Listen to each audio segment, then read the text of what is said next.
Oh, okay. Are you frozen? I might be frozen. Okay. All right. Well, welcome to Gory Talk. I'm Gory B Movie, and on this show, I talk about horror stuff with my buddies, such as my guest tonight, Night from the Nightwatch Zone. What's up? I feel like I hear my own music. Am I playing it or are you playing it? No, I've got my headphones on, so. What the heck? Right? Where's that coming from? Wait a sec. Wait a tick. I'm playing it. I'm playing my own stream. How sad is that?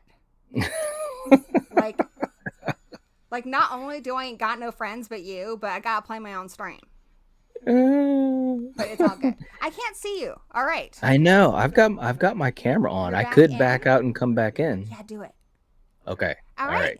So we have some people in the chat today. Hey, Val's View Z 2023.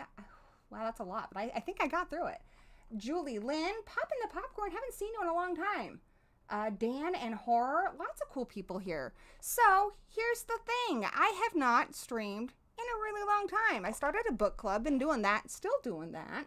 But I was thinking, I miss all of you guys. We haven't hung out in a really long time. And I haven't hung out with my other friends on YouTube.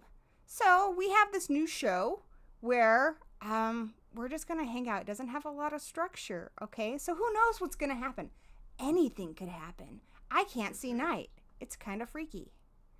Oh. Here, I'm going to copy this.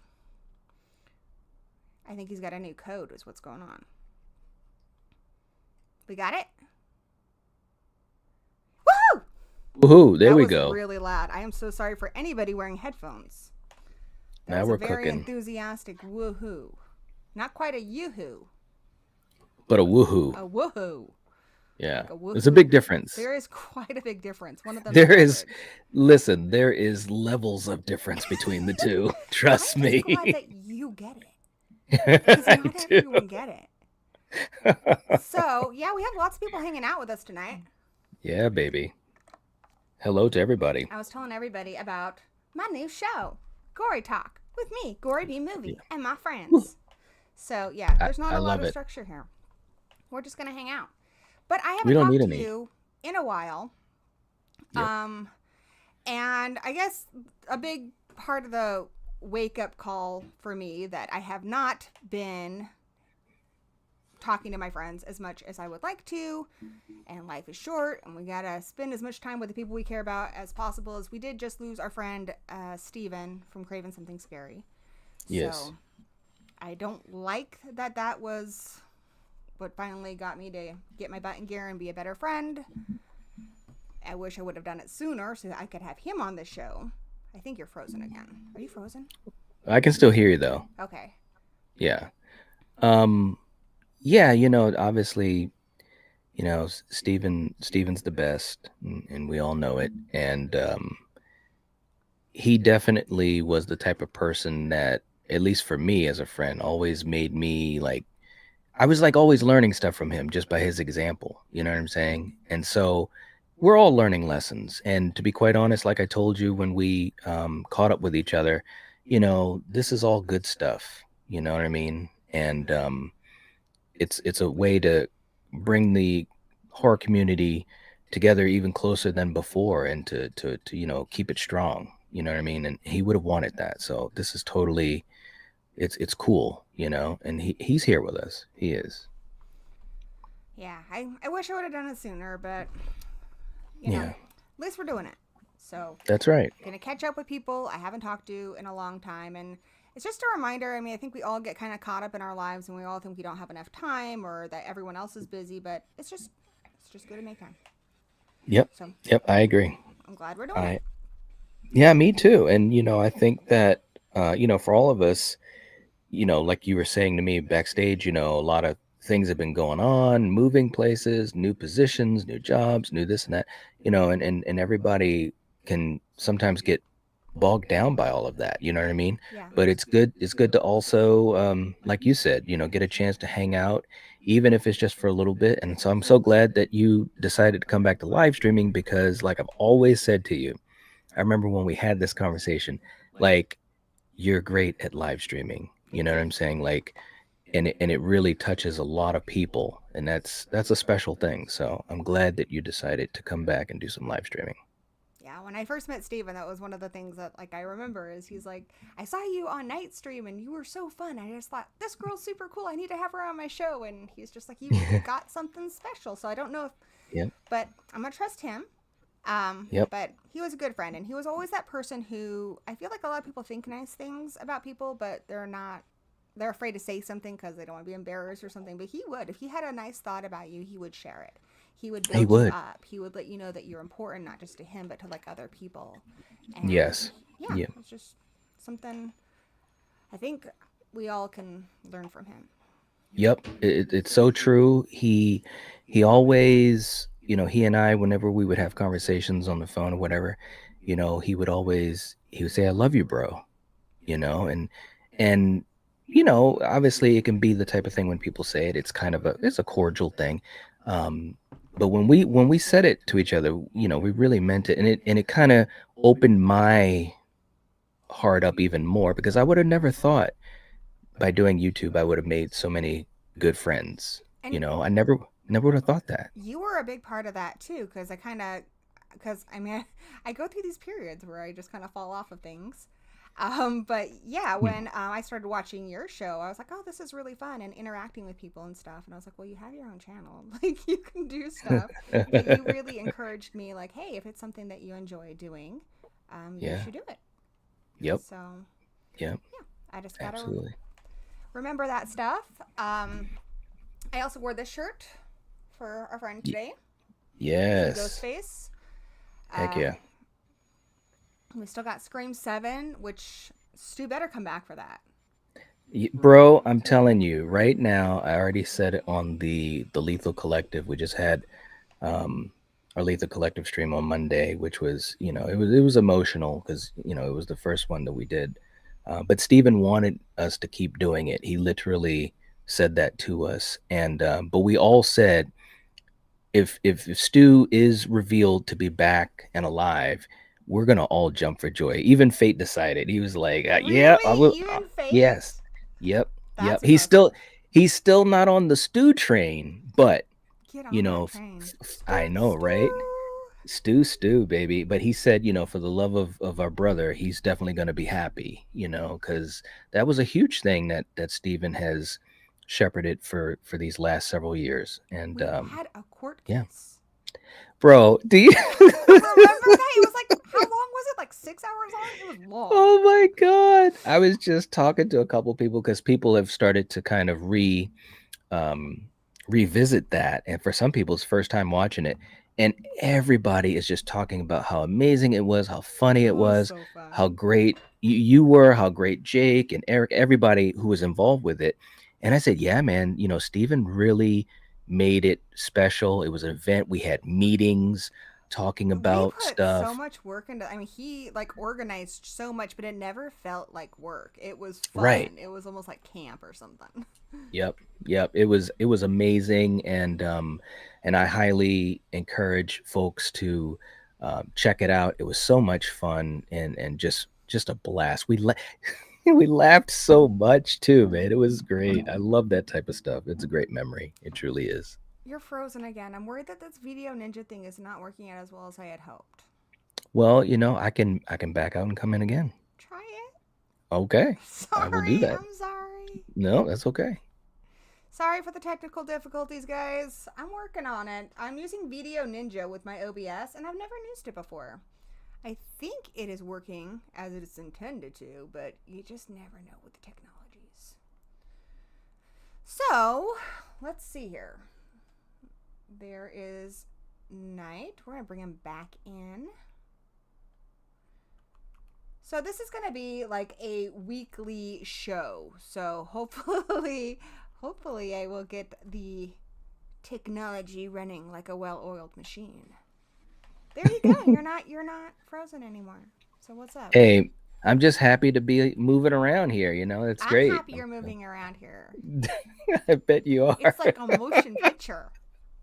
Right? Oh. I actually have been avoiding all the Scream 7 stuff just because people are rabid about that, like the spoilers Yeah. and stuff. Yeah. I just found out there's that whole meme now where it has Ghostface in the background and you put different Yes. characters in the foreground. Yep. I like the one with Bobby Hill where it's like, that's my purse. I don't know you. I love that. I love it. Oh my God. Yeah, I've tried to stay away from the spoilers and stuff too. Rumors is one thing, and theories, but I've tried to stay away from anything that's, bad. But I'm hyped for it.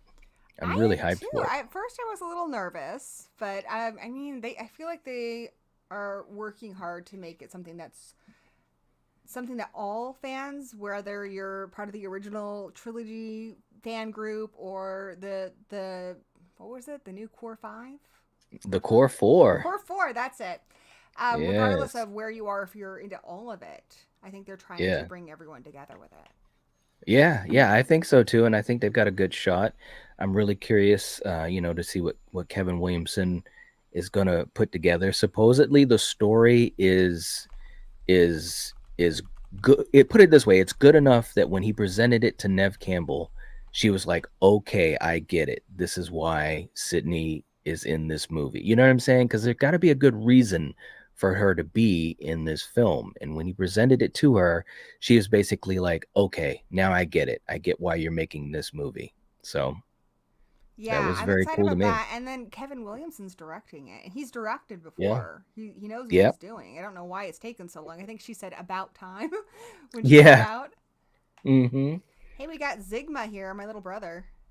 What's up? Hey.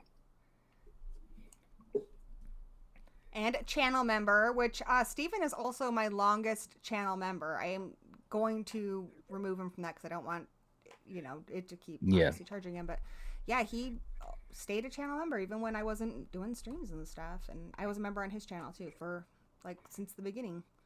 So Yeah. He was just amazing. He really was, and he found a way, one way or the other. And we used to talk about this so much because obviously, and you know how this is as well, Gory. And when you try to do YouTube and you're putting your efforts and stuff into streaming and building a community, it's tough. You don't have as much time. Is a special thing. You know what I mean? But he and I always talked about, how can we continue to help support our friends and people that have been there for us and this and that. So that was always really important to him. As me, is like one way or the other, I want to be supportive, whether it's, hanging out or getting to post something or channel members or talking about, events that people do, whatever it is, and he was definitely amazing at that. He really was. well, I am going to remove him so it doesn't charge him, but he is going to get lifetime status as a channel member. Mhm. So Yes. Very cool. Very, very cool. oh yeah, it's rough. but trying to Yeah. be positive about it and just remember the good stuff because I think that's what he would want. Yeah, I mean, I'm not gonna lie. It's been a tough week, Yeah. and And you I've guys just tried talked to. like every day practically. Yeah, man. I mean, we talked on the phone, we texted, we obviously were on each other's channels all the time. We had even 3 weeks ago, we were talking about things we wanted to do for spooky season and just plans. You know what I mean? And so it's sad because he's such a big part of what I enjoy about the community and YouTube. But at the same time, and we were saying this on the Lethal Collective, we met with him, um, on the Thursday before that weekend, and he literally said to us, I want you guys to keep doing this. I want you guys to keep my memory alive. That'd be great. And I said, Jake, Fate, and myself said, you don't have to worry about that, bro. Because I mean, we really, he is the Lethal Collective. If it wasn't for him, we may not have even really have all come together. How did you guys all Because come together? And you're frozen again. I don't know yeah, what I to know do. I'm frozen. At least I got a somewhat decent look on my face. I don't mind being frozen, but if you want Okay. me, if it's up to you're the chief of this stream. But it was so interesting because I knew Jake.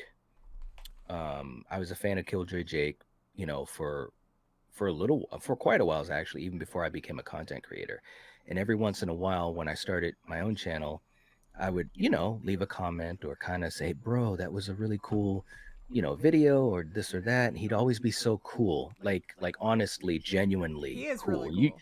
yeah, and you know what I mean when I say genuine. Like he wouldn't just be like, "Thanks, bye." He would like talk. And so I kind of had that little bit of a connection to him. I think we DM'd each other a couple times, but we weren't close.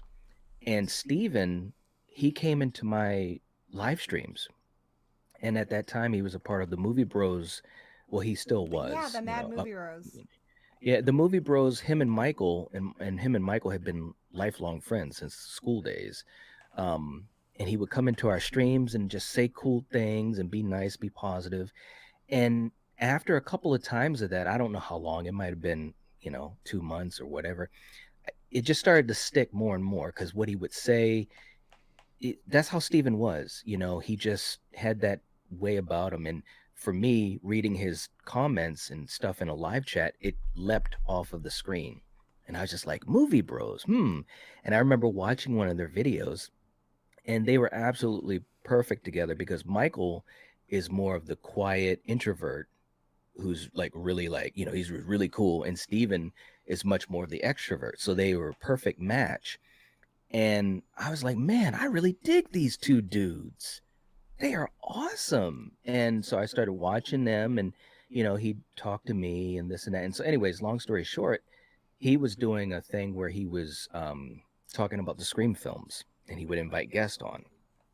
He called it Scream Fest, and he had done one with Fate Decided. And I'm like, who the hell is Fate Decided? And so, anyway, long story short, one day he calls me up. At that point, we had become, pretty good friends. We had been on each other's channel a couple times. And he says, you know what? What if you and me and these other two guys I've been talking to get together and like kind of combine? And I'm like, you Like talking like Voltron. Voltron? Yes! Yeah, right? Right?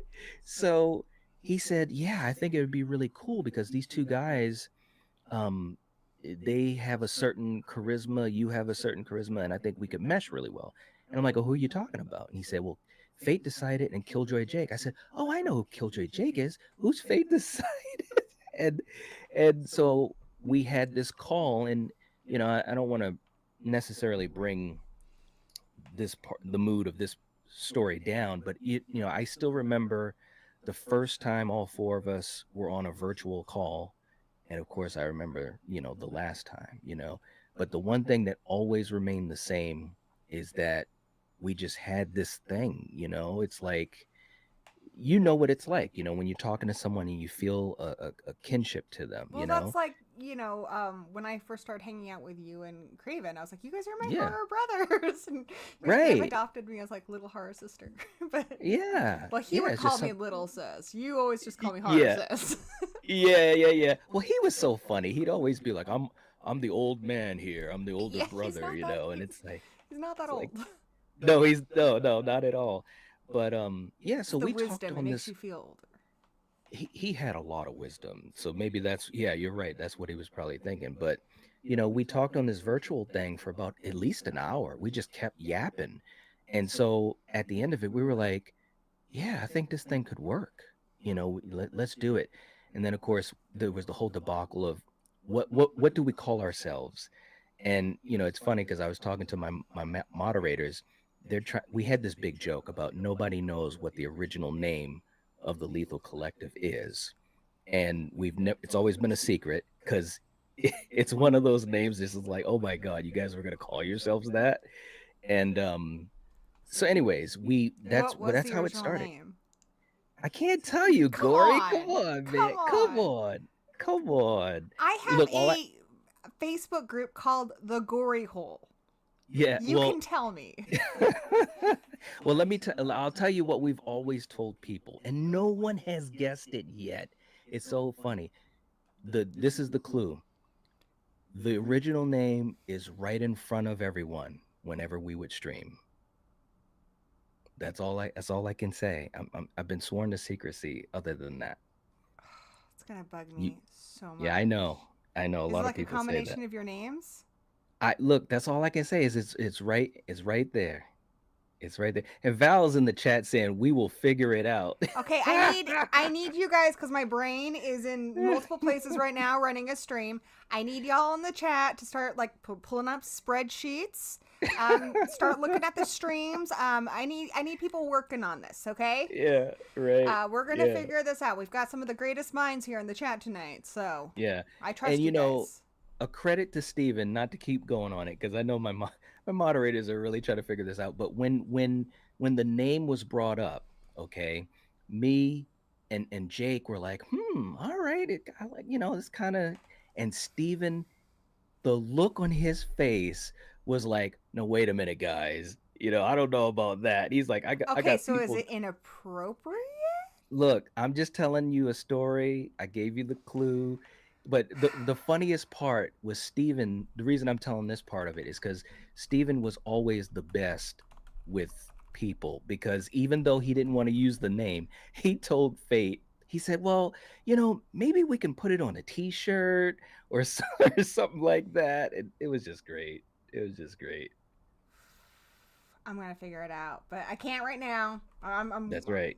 I trust the chat. I trust them. They're gonna figure it out. Your mods Yeah. are on this. Yeah. They have the skills. It's driving me crazy now. Speaking of names, so my name, Gory B Movie, actually came from when I played roller derby. I don't know if anybody knows that, but I was Gory B Movie, number NC-17. But originally my son was 6 years old at the time, and I really wanted him to think I was cool. And at the time, he was really into Ninja Turtles, so I was trying to think of like a Ninja Turtle type name. I also thought of things like bands I liked. Like I was thinking about doing like Malice Cooper, like Alice Cooper or something.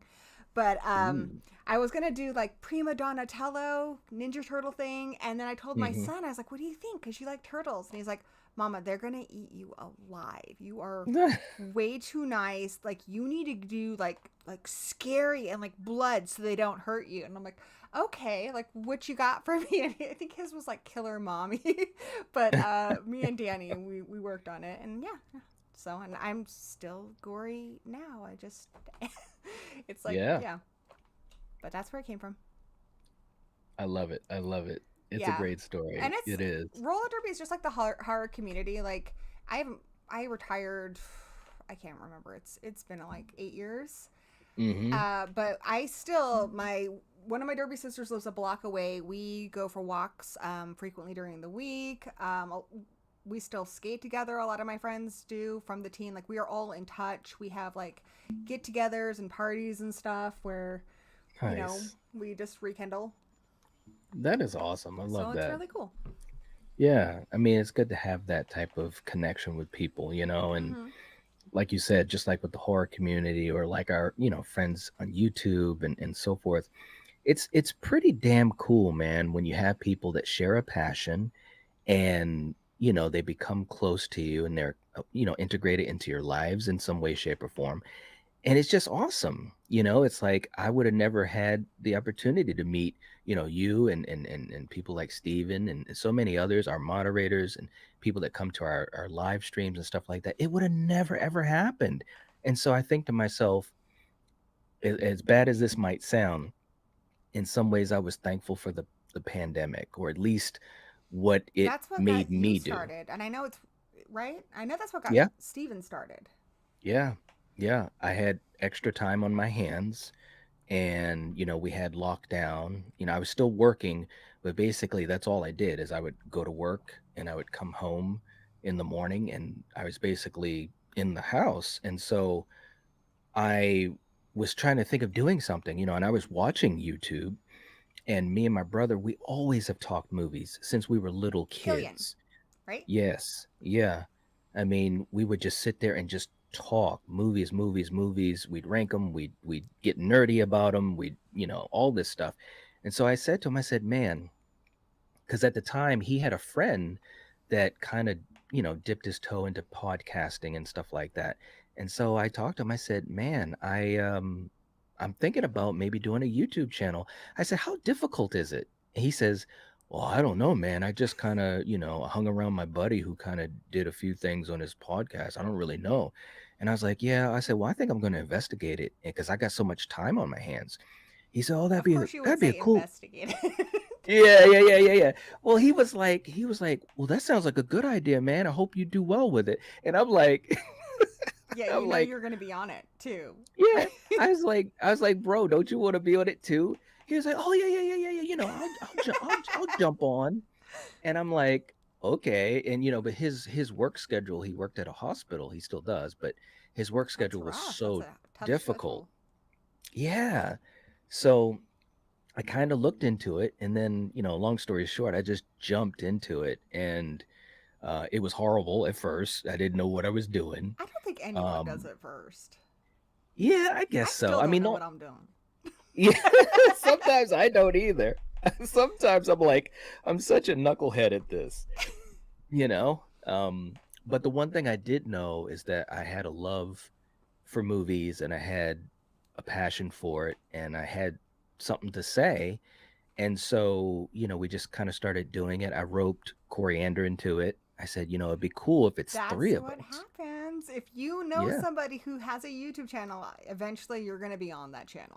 Yeah. And then that was pretty much it. We started live streaming, and at one point early on, we were streaming like at least 4 nights a week. We were just yapping and yapping and yapping, man. It was That crazy. sounds fun. I got started in it before YouTube. So in 2015, I had a book blog, and Mm. Danny, my husband, he started watching YouTube, and I wasn't really watching YouTube at the time, but he really likes Andre Meadows from Black Nerd Comedy. Mm-hmm. And Mm-hmm. Andre Meadows talks Yeah. a lot about like things we like Ninja Turtles, 80s and 90s cartoons and such. And so at the time, there really wasn't any horror channels. He's like, I want to do like that, but with horror movies. I was like, all right, good luck to you, babe. Have fun with that. And I was like, I don't want to be on camera or do or anything, but I'll help you. And of course, I ended up doing it too. So that's just the way it is. Like, I think whenever people you care about are passionate about something, it becomes infectious and you want to get involved. And yeah. Yes. Yeah, it's So true. I we mean, had horror addicts, and then I eventually got my own channel. awesome. Very, very cool. And you guys have a lot of passion, and you can see that, you know what I mean? And that's what really makes it special, is when you see people talking about this stuff, and they have a connection or a chemistry, or obviously you two are together, and it's like it's infectious, and that's what makes it fun to watch. You know what I mean? That's the Yeah, I magic. mean, it's one of those things like when you go to conventions, I love that because just about anybody there, you'll see their shirt or something like it's Reanimated. You're like, oh, I love that movie. And then you can have this conversation with a complete stranger just because you're very Yep. passionate. And I feel like with horror fans in particular, like that passion is so much more than a lot of other fandoms. You Mm-hmm. know, I Yeah. think it's just It, because a lot of us grew up with having people not really get it. So when you meet somebody mm-hmm. who gets it, you have this like instant like enthusiasm and this Mm-hmm. connection. Yeah. Hey, It's true, man. Denisha. I got a super chat. Thanks, Denisha. It has been a while. I'm back with a weekly show, Wednesdays, 5 p.m. Pacific Standard Time. Or, you know what? I think that changes. But it's one of the Pacific times, guys. It's one of those. And it's like 8 p.m. on the East Coast because you're in the future. Yeah. So we did have a guess. Was it The Night? Is it? Is it the night? Yeah, The Night. Like, If you want to be I don't know, like super what's the word I want to use? Like I don't know, special. Like, yeah, the night. No, you can just say night. no. For your Lethal Collective name. I Oh, feel no, like no. that name's. I feel like it's something inappropriate, and because Steven is bashful with stuff like that. Yeah, he's funny, man. I love him. I love him so much. No, it wasn't called The Night. Um You could be the night, like Darkwing Duck. Like I am the. What was it that claps in the night? Gosh, Darkwing Duck is so cool. Why are all the coolest characters ducks? You got Howard the Duck, Darkwing Duck, Count Duckula. Come on. right? I wish I I know, was a right? duck. And they don't have to wear pants. There you go. Look at I just Donald, watched The you know? Long Walk. You know what? That wouldn't have been a problem if you weren't wearing Bro. pants. So you saw it? Did Yeah. you know that did you read the story Yeah, beforehand? I have a new podcast now, the Strange and Unusual Book Club, and we just covered that on our podcast. We got into like the analysis and everything in the book. And then Mm-hmm. we have a bonus episode that's going to be up probably tomorrow where we talk about how the book compares with the movie. But I loved the movie. Like Oh the my book has God. amazing themes in it and stuff, and it's just Mm-hmm.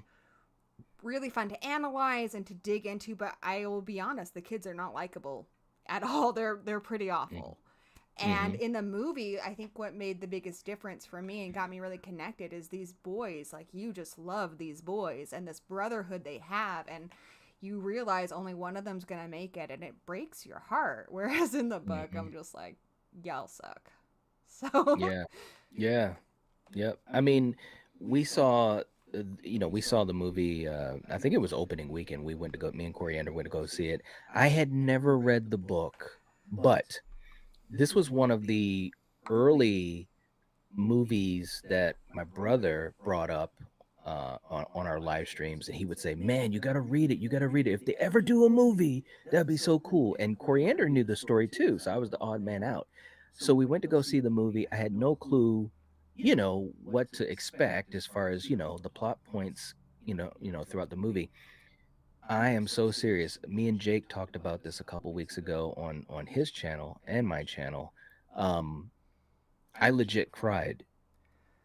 There were moments in this movie that were that powerful, and it was amazing to me because it's a very simple story.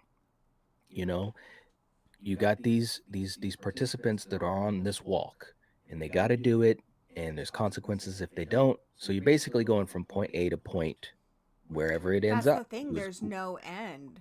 So there's not right? even a finish line. You can't just be like, I went on a long hike with my grandpa once, and he kept going one more point, but Yeah, I knew there was a finish line. I just had to keep yeah, going. The long walk, the point is when everyone else is dead, which is really yeah. rough. It is rough, man, and these characters they really touched my heart, and so yeah, we were all emotional in the theater, and I was telling Jake, there's been some great movies this year. It's been a really good year for horror, It's I been a think. great year. But I'm gonna tell you what, at least in that moment, and even right now, I'm gonna revisit quite a few movies at some point. But I told Jake, I said, dude, I think this might be my number one for 2025.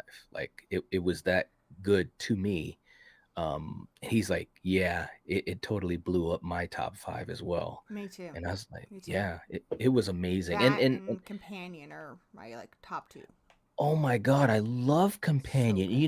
You know what irritates me is it just didn't get the love it should have gotten in the It box really office. shouldn't. I mean, honestly, my job, my day job is I train and code AI, and it took Mhm. Companion for me to actually have sympathy for them. And now Yeah. I'm a little bit kinder to the AI now because I was like, consciousness is consciousness, whether or not it was created by humans or not. But Yeah. like you watch Black Mirror and how the cookies, I know they're just digital, but the fact that they have feelings, whether or not it's Yes. biological or not, they still have feelings. And I mean, when you think about it, we're just electrical impulses zapping through, you know, biological Yep. matter. So, how is it much different? But it took that movie before me to actually look at a character that's synthetic, I guess, and Mhm. really sympathize. Yeah. I'm nicer Yeah. to my Alexa now. A little bit nicer. A little bit. She Yeah, frustrates me. that's awesome. But yeah, it's a great movie, and we did a watch along of it a little whiles back, and I think I definitely think there's some folks that enjoy it, but it just does not have the type of love that I think it deserves for the type of it's just great. It's got so many great elements to it, and everybody did a heck of a job in the cast, and it's one of those movies that I think it's gonna just get better over time. I've seen it Yeah. like 4 or 5 times, and it keeps getting better to It's me. one I've shown a lot of people, and if you saw the Oscars, which is the Yes. Oscars are sort of the horror Oscars that we do on Horror Addicts every year. But Kayla and I from Strange and Unusual Book Club, we presented Best Book, and the dance Mhm. we do at the end of our segment, we stole from Companion. Oh, crap. I didn't even It put took us that forever to together. learn how to do that dance, but we did Oh it. my The video of god. just that segment is on my channel if you want to check it out. Heck yeah, It was man. fun. Heck I don't yeah. know what we're doing for next year. It's going to be hard to top that, but I love that movie. It was really fun. Yeah, it's great. It's one of my favorite of the year. It Yeah. truly is. And the year's not over yet. So I am Yep. really, really, really excited for Friday because I'm going to go Yes. see Good Boy. Nice. I wanna see Good Boy as Oh, well. I'm I've so heard some great excited because things. I wasn't sure we were going to get it. I live in a smaller town, I don't live in a big Mhm. city. So we don't get everything. Oh, you know what else is in my top three? Toxic What? Avenger. We got that. And we're getting Good Dude. Boy. So I'm really Yeah. excited. Did you see Toxic Avenger? I have not seen it, but it is on my list. Bro. I know. I know. So here's the thing. I am not a trauma girl. I'm a full moon girl. I love full moon, Puppet Master, Castle Freak. Mhm. That's my jam. Trauma for me is a little more mean spirited. There's a lot of like humor that's just not really. They just. I personally don't like humor that not everyone can laugh at, and they do a lot of things Mhm. that are just not great. Yeah. Especially for Yeah. like women or I mean, anybody who's, I guess, not a white guy. So I just don't really enjoy it. Yeah. Especially just because, like, they'll make one of the things I think is like my big ick is when like sexual assault is used for comedy. I just don't Yes. like it. So Yep. naturally, like Street Trash, all those movies, I'm just ick. I know people love Mhm. them. Keep enjoying them. You do you. Love that you love horror. It's not for me. Yes. But Yep. so Agreed. Toxic Avenger, it's a trauma movie. I'm like, I'm not gonna like this. We went and saw it. They took everything that was good and fun about that movie, and then they made it so much better. It is Mhm. so, so good. Here's the things I love about it. One, I love that when we get different heroes because people say all the time, like, we've seen it all before. No, we haven't. We've had a lot of the same kind of people tell us a lot of the same kind of stories. But if Mhm. you get different people telling stories and you tell stories about different kinds of people, you're going to get things you haven't seen before. We have an LP superhero. Finally, Mhm. I am so happy. Peter Dinklage is fantastic. I'm so Love happy him. that he's the Toxic Avenger. I also love that he's a stepfather. Like, you don't see positive step parent portrayals very much, Right? but his wife died and he has a teenage stepson who reminds me a lot of my son, who's very introverted and he's into like this performing dance type thing, and he's really shy. And then Mm-hmm. on top of that, he finds out he's got cancer and he can't leave this boy with nobody. Mm-hmm. And it's just, it instantly sucks you in, but it's also really funny. Um, it's gross, it's bloody, it's got Kevin Bacon in it. I cannot Hey. praise this movie enough. Like, it was so funny. I laughed so much. It was so good. Nice. Yeah, no, I've heard a lot of great things about it, and it's definitely on my list, no doubt about that. Yeah, that one. The other movie, and this isn't a horror movie, but I'm gonna bring it up just because comedy. I think comedy, just like horror, when it hits hard. I Mm-hmm. loved the Naked Gun remake. There's a Did you? whole monologue in there about Buffy the Vampire Slayer. Was this movie made for me? Who made this for me? Because thank you. There's an Right. extended montage of the two characters falling in love, and there's a killer snowman in it. So I think it counts as horror. I'm talking about it. There you go. No, I love Liam Neeson, and I heard great things about that movie too. So, and I was always a fan of the originals, Yeah. and it's been a while since I've kind of gotten a chance to get into a good comedy. So that's on my list too. Yeah, those are both really really good. But yeah, I loved The Long Walk. It's been a really really strong year. Have you heard Yes, about Good Boy? I've heard good things about it. Yeah, no, I'm Okay, I'm I'm so I'm I'm I'm, I I'm all was a ready to little see it. nervous, but I'm really excited. So, I love dogs. Obviously, my two Yep. dogs are right here.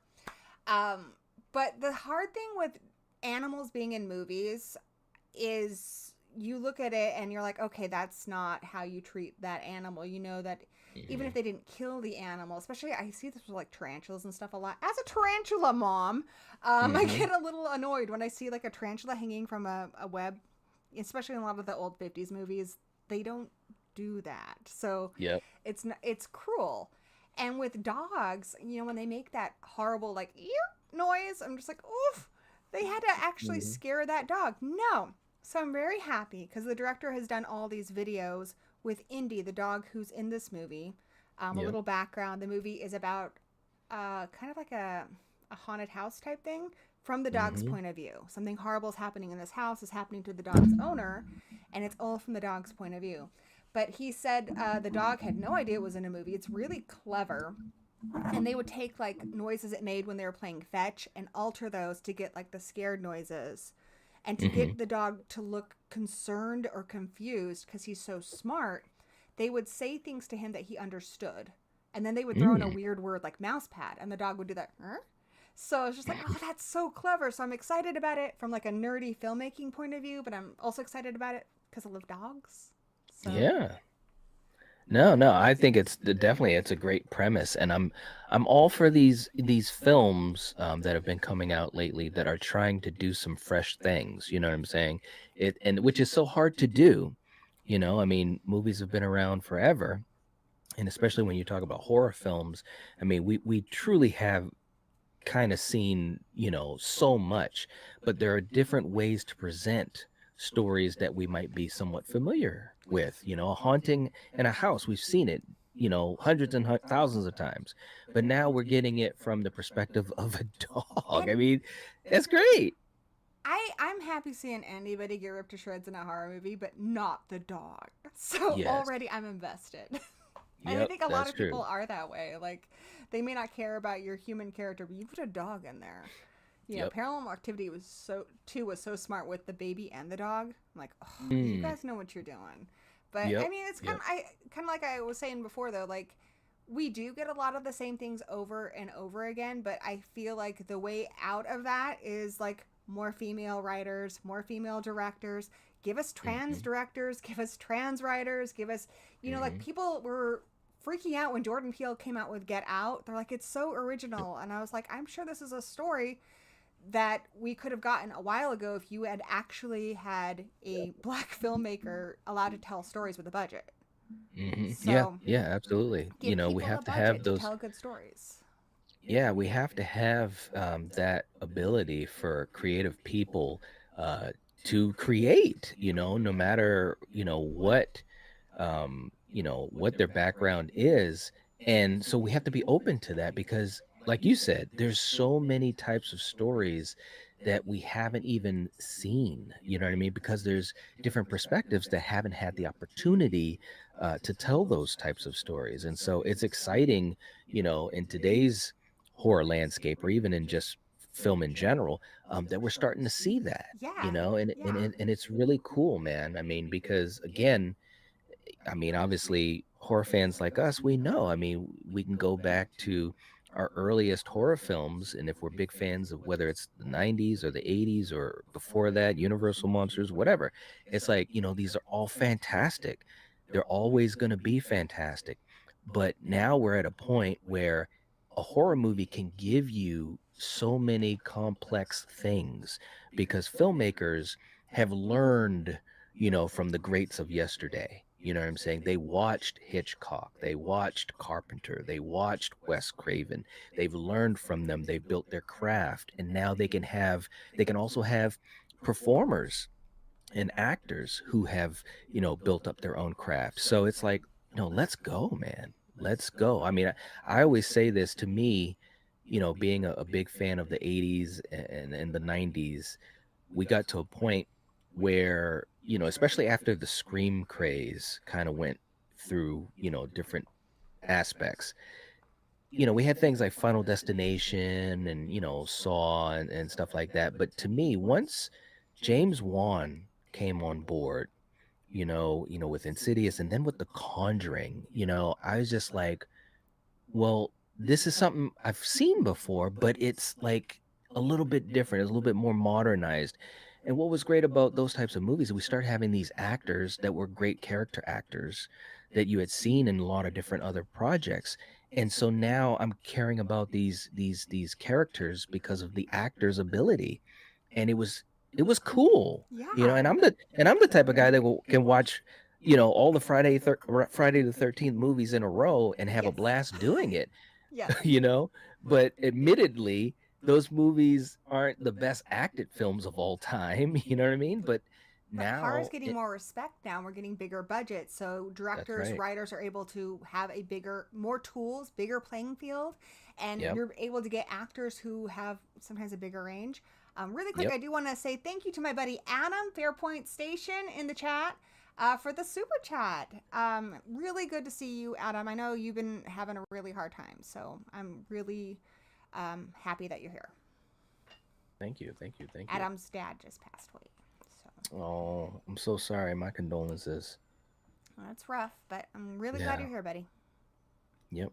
Yep. I always feel like, when you can come and hang out with some folks that you have a connection to, it can always, put a little bit of light in your dark times. It really Yeah, can. I know it has for me. yeah, and that's why we're doing this. Yep. Yep. Absolutely. Again, it's funny because, I just, you're hurting, but when I was thinking about coming on tonight and being able to hang out with you and catch up and, get some smiles, get some laughs, it like gave me that energy boost. It gave me that feeling of, yeah, this is what's great about this thing. You know what I mean? And That's what's so yeah. wild to me. Um, you know, just thinking about people who mean a lot to me. A lot of my closest friends, I've never met in person. You mean a lot Yeah. to me. We've never met in person, but it's wild to me to think that. Some of my Yeah. friends I've been friends with Lee from Drum Dum since 2015, and it is insane to me that I'm like, wait, we've never met in person? Because these are people who feel so close to me, like, Steven and, you know, hmm Adam in the chat, even though Adam, that's weird because we live, I think, in the same town. Like, we live nearby. But a lot of my friends on YouTube, it's really strange to me that, we're so close, hmm and yet I don't think I've met a lot of them in person. Yeah, yeah. It was the beauty of technology, man. You can be close with someone that is in a different time zone, and we have these ways to connect and so forth. Like I said, it still blows my mind. It truly does. It sounds cliche because I've said it for so long, but it truly still blows my mind that, you get to create these relationships that mean so much. And like I said, with someone like Steven specifically, it was just like it was just a big part of your life, you Yeah, know? and I think it's because even though you're far apart and stuff, like with video and, being able to have conversations, like you share so much with them. And Yep. I think, especially because, we do have video and stuff too. So it feels almost like we're in the same, living room hanging out, Yep. but Mhm. like people have, like, I've watched movies with these people and we've played games and we've had all these experiences. And like you have memories, like people will be like, oh, you're YouTube friends. But it's like, just like any other friendship, we have our memories and our things, like, this the stew trial and things like that. Yep. Like we have our Yep. stories and such, and everyone has like that one stream where something crazy happened or something. I still, my last place that I moved out from, I would still find confetti from that time that I got all those confetti bombs for Steven's birthday. Oh yeah. Like I would still find it. I still find it now, and I moved out of that house, but I'll find it on like a couch or something. That Oh confetti my got god. everywhere, but totally worth it for the smile on his face. That Yes. was Oh so my fun. god. Yes, man. And you just said it right there, being able to put a smile on someone else's face and being able to connect with people in a community that are, your audience or your viewers or what have you. It's like it's amazing. Like, this is a platform that gives us so much. And when you really think about it, it's absolutely crazy. It truly, truly is. And um, I know for me, all of you guys that I've befriended and become close with, I mean, you guys mean a lot to me. No, I feel the same. And then it's just like anything else. Like, how do you measure your friendship? It's also by the people who are there for you when you need it. And a lot Yep. of my friends, whether it's just a text, that Steven still like would come and watch Strange and Unusual Book Club and stuff, even though we weren't like, talking as much and stuff because I wasn't streaming. He would still come and pop in those chats just to say hi. Like, I can't stay, but hi. Hmm. And without all his health issues and stuff like that means a lot. Adam in the chat here, I had to move and we didn't have a lot of notice, and so we did a fundraiser and a lot of people donated, like, and most of them were my online friends Hmm. who were Hmm. there for me. Yeah, they're people who actually come through and check on you, or even just do put on an entertaining stream for you to get your mind off of things. Yep. Yep. It's so true. I mean, Just I like watching, you and other friends of mine makes me happy when things are not so great. Yeah, no, it is so true. I mean, like you said, so many memories and so much fun. I couldn't even tell you if I was to try to give a number of how many times being on YouTube has made me feel good or made me laugh or made me smile. I couldn't even tell you what that number is. I couldn't even think of what it is. It's so much. I couldn't give it a number because I love doing this so much and I love meeting other people that enjoy this passion as well. And like you said, it's a way to connect, and from there you grow a friendship, a relationship, and it's awesome. It Yeah, truly is. I'm having a hard time because I've only done the one episode of the podcast so far. But what I do love about like YouTube is I put something up and there's comments, or in live streams there's interaction. Like I like the interaction with the podcast. I'm like, okay, I put Yeah. out the thing. Did anybody watch it? Like, it's weird. It's a little different, but I think it's just another platform where I just kind of need to understand how the interactions there happen and such. Yeah. So Yeah, yeah, it's yeah. just growing new to it. I can totally understand that because when well, and I don't do it much really anymore, and I really should, but when you put stuff out as a podcast Yeah. form, you don't have that same connection. And to me, that was always the allure of doing this, is to be talking like we are right now and having some people um comment about it, talk about it, and give their opinion about it, and I like the the back and forth. conversation and the back and forth, and I like having my views and things challenged and stuff. Like, I love a good debate. Like, Mm-hmm. I that stuff is really exciting for me, especially about movies and stuff. I like having my ideas and stuff, like, challenged. I like hearing different points of view. Like, that stuff's very Mm-hmm. exciting. But with the podcast, one thing we're going to do is start a Discord server, which I think is gonna kind of bring that into it. Hmm. Okay. Yeah, I never really I've been on a couple of Discords, some folks, um, but I never really got big into it. You know what I'm I haven't saying? And I've either. My always been son does curious. though, so my son Oh, likes it. I'm, hey, that's I'm, I'm cool. trying different stuff. I'm experimenting, dude. I'm out there in the wild yonder, figuring stuff out. That's awesome. That's awesome. Hey, no, seriously, I always champion folks that are like just trying to evolve and do some different stuff because it's like it's very inspiring. It really is. And you definitely gotta let me know what you think of it because I've had people say that to me before. Start a Discord. And I'm like, well, I, that sounds like a good idea, but I don't even really know much about it. You know I'm what I'm on. saying?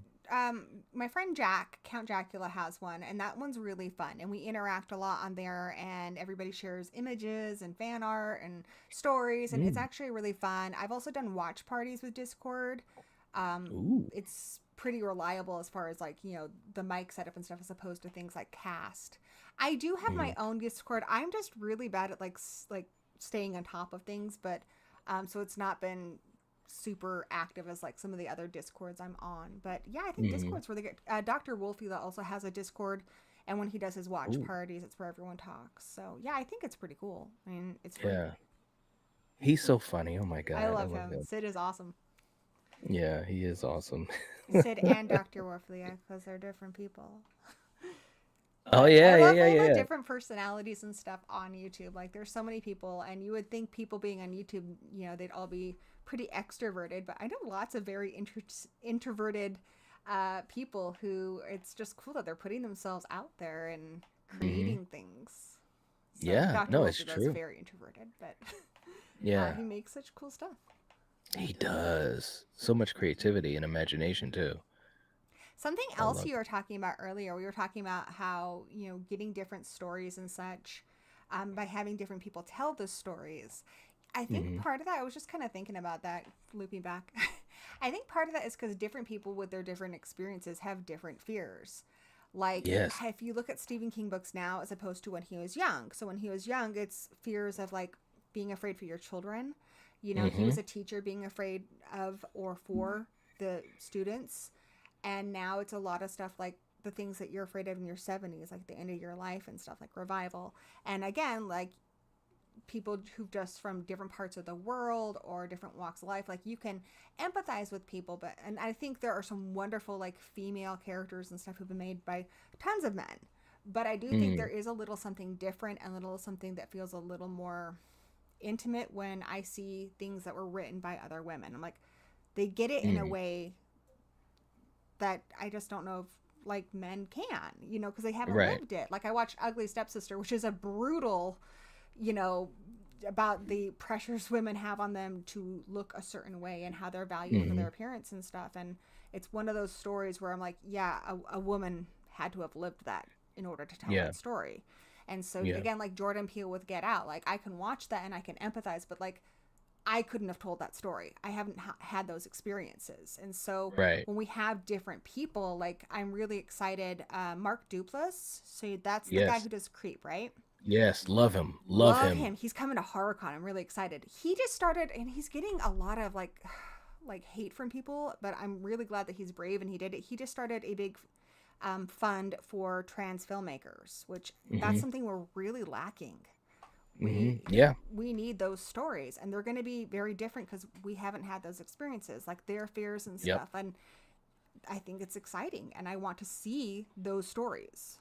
Yeah. Absolutely. Because it's so, like you said, there's just so much out there that we haven't seen. It hasn't been done that way. Hmm. And especially for us old school horror fans, Yeah. it's nice to think that I could watch something that totally is shocking the hell out of me. Like after all these years and all these movies I've seen since I was like 6 or 7 years old, it's like the thought that I could watch something that can still make me go, aha, that's I awesome. mean, it's just You like, know? think of so many things, like you it just takes a lot of different people. Like Friday the 13th, you need somebody who's been camping and been to summer camp, so your city people Hmm. aren't going to be able to tell that story as well. So Right. but then there are I understand that stuff because I've always lived in a small town. Mm-hmm. But I watched something like Attack the Block, which is set in the city, and I'm just like, wow, like Yep. it just, I think it's interesting, and it's so interesting to explore just different lives and such, and different Yeah. people in different parts of the world. So Yeah, I absolutely, love man. Because because I grew up on an Air Force base, which is kind of a unique experience. Not a lot of people I know are military brats, so I love that hmm '90s invasion of the body snatchers that's set in a military base. oh Like yeah, yeah, it's yeah, just so yeah, yeah. cool. Yeah, yeah, yeah. Well, it's like you said, it's things that um, you're not able to necessarily relate to because that's not how you lived your life or whatever. But that's also the magic of it because you know, speaking of Friday 13th, it's like I grew up in the city. So watching these folks in the woods in New Jersey, I was kind Did of you like, even camp as a kid? I might have gone maybe a couple times, but not before I saw Friday the 13th because I was young. I was only 6 or 7. So I had never gone camping. I mean, I've been in woods, played in woods, but the whole idea of camping and being there and, not really having adults around. And also because I was young, you know what I'm saying? So all these things are alien to me. And it was enticing. I was like, wow, oh my God, wow, how are they going to survive? All that type of stuff. So I say that to say, when you do have these fresh takes and different perspectives, people that haven't grown up with that or maybe didn't live their life that way, it can be something that is so cool and exciting to them because they weren't able to do those types of things, and now they can like experience it through the film.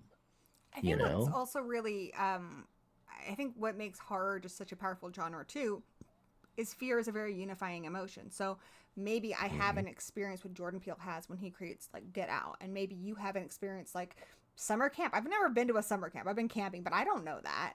But what I Hmm. do know is I know what being afraid is like. I know that feeling where you're seized up and your heart is pounding. I've never been on the long walk, but I'm there with those boys on that Hmm. walk. You know Hmm. that feeling, that pressure, that feeling of when you're afraid for people that you love that they might die, Yep. and that unifies all of us across all these differences. So it's like this neat combination of things that helps you to really empathize and see into other worlds. Yep, absolutely. There's no doubt about it. I think of things like even like The Substance, Yeah. it's like what an interesting way to present horror, body horror and all of those things. And it said so much, it was a very, very deep story. And it really got to me. When you get to the end of that film, I truly felt emotional for that character because of the journey that she went through and to finally get to the point where she was always trying to get to, but at what cost? At the ultimate cost. As she's barely a living organism looking up at the stars and having that light, that light is back, Yeah. but it's not really back, and you gave up everything just to do that, and it's just crazy. But it's a great story, That's so good. And and I think the thing that gets me about it is she could have easily, like, because I think it's all about trying to get the approval of other people and not mhm, accepting yourself and loving yourself, like living mhm, for that intention from other people. And that's a lot of yep, other things too, but it's like if she just loved herself a little bit more, she could have taken the younger version of herself, been her manager, and mhm, and it could have been very successful because it kept saying like you guys, you are one. mhm, You have to yes, remember that, but she couldn't do that. But again, yeah, like I know, that's a very different experience than you. You're not an actress and stuff, but you were there. You lived that life for just a yep. little bit through the movie. And it's have you read Men, Women and Chainsaws by Carol J. Clover?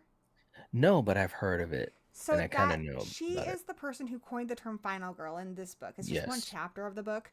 The book explores a lot of different things that are really, really interesting. But her initial draw to studying horror is at the time Last House on the Left had come out. There was also I Spit on Your Grave, a lot of these really kind of grisly horror movies, Mhm, and she liked those movies, but there was a stigma that only men went to go see these movies, and men went to go see these movies because they were perverted and they wanted to mhm, see women in pain and they wanted to see women attacked. And she's like, I don't mhm, think that's quite right. So she started studying it, and she discovered what you already know, that they were empathizing with the victim, even though they are not female. Maybe they haven't had this experience.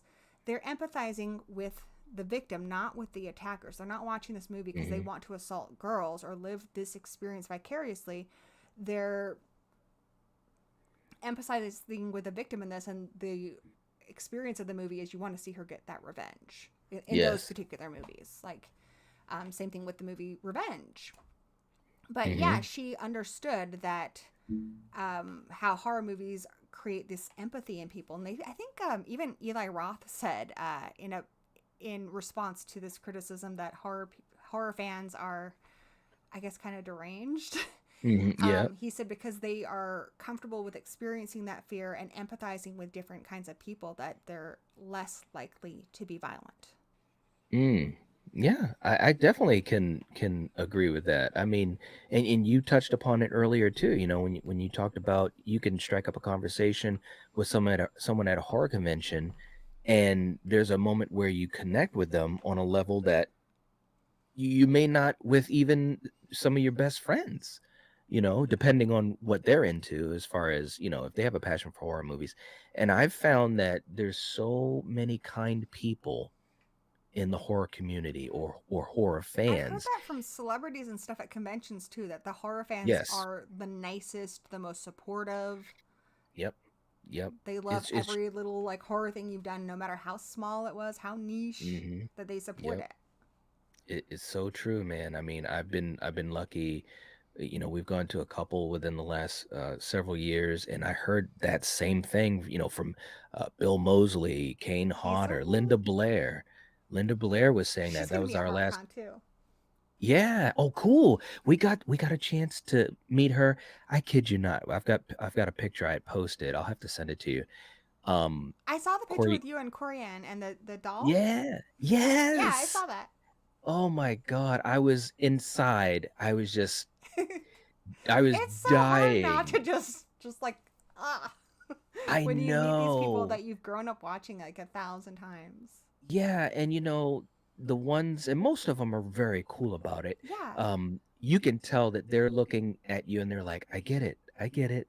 You're part of that fandom for what I've done, and I appreciate you for that, and it's so cool. But so many of them, they have said, we this community, this genre of film is so special because the fans, they keep coming back. They're movies that could have been a blink of the eye, and yet things like conventions or YouTube channels or whatever keep them alive 30, 40, 50 years yeah, later. and that's the thing. It's A lot of crazy. people who do these movies, especially back in the day before there were conventions, they had Hmm. this kind of embarrassment about it. There's a lot of interviews with the cast of Texas Chainsaw Massacre.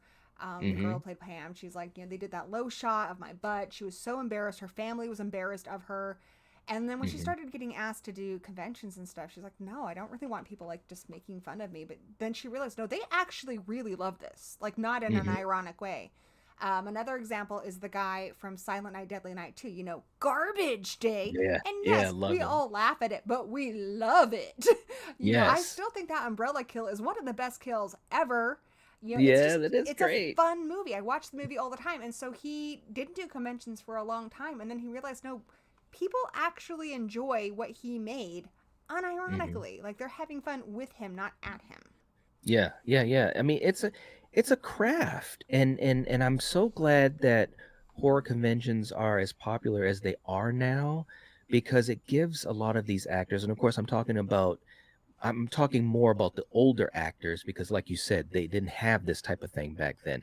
But I'm so glad that they get a chance to meet the fans and to kind of get that recognition that they probably didn't get for years and years and years. When we were at this last convention, Which and met, convention was that? it was oh my God, Terracon in Cool. Massachusetts, and it was great. We met Linda Blair, and that was the big one. We also got a chance to talk with Bill Duke, who was in Predator Oh, yeah. and so many other things. And of course, he's older now, and I'm kidding. I kid you not, and I know it might sound cliche, and I'm not ashamed to say it. He was. so appreciative. I mean, this is a guy I watched in a lot of action movies too. You know, he's in action movies with Arnold Schwarzenegger and Carl Weathers and all these other, you know, big names, but he was a great character actor. And he just said, I appreciate you. Thank you, you know, for, you know, loving what I've done and blah, blah. And I shook his hand, you know, and he's older now. I kid you not. I looked into this man's eyes and I was transported back to being an 8-year-old kid in my parents' living room when we first watched Predator as a family and all these other films I've seen him in. And I got teary eyed, man. And I could tell he got it, you know, and the guy that was kind of handling the booth, he got teary eyed. He hugged me, he hugged Coriander. He said, "This is why conventions are special. You guys, the fans." And there's just, you know, I'm a grown man, but this other grown man is crying just because of a special moment. And to me, that's the magic. You know, that's why I love doing what I do, you know, as a content creator and having friends like you and going to conventions and sharing this with my family and friends and so forth. It's just, it's special. It really is. It really is. And I Really. think those interactions are like the ones, because a lot of movies and stories, I think stories really help us, for me particularly, I think they help us get through really hard times. Like, I am Mm, somebody who tends to like just make a lot of jokes and stuff when I'm not doing too well. Like, I'm not somebody who will break down and open up about a lot of stuff. But a lot of movies, like, you know, and also like Buffy the Vampire Slayer, like, have mm-hmm. gotten me through things, have told me how to get through things, been like, I mean, I use Buffy as like an example for everything. Buffy is like, what would Buffy do? You know, it helps me a lot. And for me, that experience was when I met Dee Wallace, because Ooh. there was a time when I was a single mom and I had a kid with special needs who had a severe medical condition. And I'm also in college and I'm working. I was just overwhelmed. And that moment in Cujo when the kid is screaming and he's scared and she wants to protect Mm-hmm. him, but she can't because some things you just can't always fix. And Mm-hmm. he's like, I want my daddy. And she's like, I want your daddy too. You know, and I just was like, Mm. that got me. I'm just like, when you're trying to do it all and you just had that human moment, and you're not allowed to do that as a mom. You always have to be like, more like how she is in Critters. You have to be Yeah. like always cool and calm and collected. And it doesn't mean that you don't like love your children if you are just human and you just have a moment Yes. where you're just like, wow, I am not handling this situation right now. And I loved the honesty in that. And when I met her, I Mm. told her, I was like that, watching that movie helped me, because even though it seems like it's something so different, she's dealing with a killer dog. She can't deal with the, she can't just take care of the dog. Just like with my son's Yeah. condition, I can't just snap it away. Mm-hmm. It was the killer dog. Mm-hmm. And Yep. we were in it together, and we were, you know, me and my son were in it. And that movie, I know it sounds so silly because I'm talking about Cujo, but it got No. me through it. And when I told her that, I'm like tearing up and stuff. And I was just like, oh, it's just really cool, you know, you helped me. And she's like, oh, Yeah. Haley. And she like gives me this big hug, and it was just really sweet. Oh, that is awesome. Yeah, I've heard so many good things about her and, you know, at She's conventions so and sweet. stuff. Oh man, that is so cool. And you're right. It got you through those moments, you know, and there's a lot of moments or movies that do those things. It lifts you up when you feel down or whatever, you know. And for me, I mean, I have a lot of other examples too, but we got a chance to meet Adrienne King from Friday the 13th. She's super cool. And oh my God, do you know that that woman must have given me at least four hugs, She four or is five amazing. hugs? I've watched Friday. My friend watched Friday the 13th with her, and Oh she's my been up at. God. We do Crypticon every year. Danny and I do, where we're panelists, Yeah. which is really cool because it's like this. We talk about topics of horror on panels, but Mm-hmm. it's cool to have like a live audience there, Mm-hmm. which is really that immediate feedback. Uh, but we've had some great guests at Crypticon, and Danny and I are going to HorrorCon later this month. Elvira's HorrorCon, Ooh, and so she nice. hosts it. But she's got so many guests. They're gonna have Don Mancini, dude. I'm What? gonna die. And they have Oh, freaking Emma Caulfield and Charisma Carpenter from Buffy. what? Linda Blair's gonna be there, and PJ Souls. Like, I swear everybody and their mom Oh is going my to this. God. Mark Duplass, Wow. so many people. Oh man, It's, I wish I could go. I'm telling you. I want to go, but I'm just like I can't meet everybody, so I'm like making my priority list. But there's so many amazing people that are gonna be there. I went Yeah. last year and they didn't have as many people, but I met Devon Sawa and I met Christy Swanson, Buffy. Ooh, So, ooh, yeah, the she was original so Buffy. Oh, that nice. is cool. Yes. Yeah, that is awesome, man. But yeah, these actors and actresses and filmmakers and all that that are able to do conventions, so many of them, it's just very cool, and like I said about Adrian, I told her, I said, I know that people tell you this all the time, but Friday 13th is special to me because it really got me started on my horror journey. I said it scared the crap out of me as a little kid one stormy night. And I said, and at the end, when you had him jumping out of the water and this and that, I said, Still I gets me. just I was just stuck. I said, I got to keep watching these types of movies. And the smile on her face was just so big and genuine. She gives me a hug and we took pictures, we took video, and you could just tell she got it and that Yeah. she felt good about it. And like that's a cool thing as a fan is also in whatever way you can is to also to give a nice positive moment back to the actor or actress or whoever because you feel like yeah, you've given me a lifetime of enjoyment. So it's And I hope moments I you've can shared with like your family and stuff, and yes. like a little Yeah, time capsule into your life. Like I told absolutely. Joe Bob that, I moved here from England. I was an Air Force brat when I Mhm. was a kid, and I was a weirdo with an accent and no friends.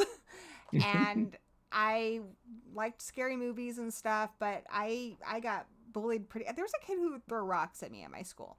I had no Oh friends. jeez. I had a Teenage Mutant Hero Turtle backpack. Like I was, because in England it's Hero Turtles. Any rate, but I would watch Monster Vision every weekend, and uh, I didn't. It became a ritual, and Joe Bob became kind of like my like surrogate dad. And I Mhm. realized, even though it's silly, he's reading letters from prison inmates and stuff. But he's reading letters. I'm like, wait a second, people are writing him. Other people are watching this right now. There are other people who are super weird like me, sitting in their living room doing the exact same thing I'm doing right now. I Mhm. mean, probably not. It was probably done filmed earlier, but it just made me realize I was connected to a lot of people around the country, even if I didn't see them, and it kind of made me feel like I was part of something. Yes.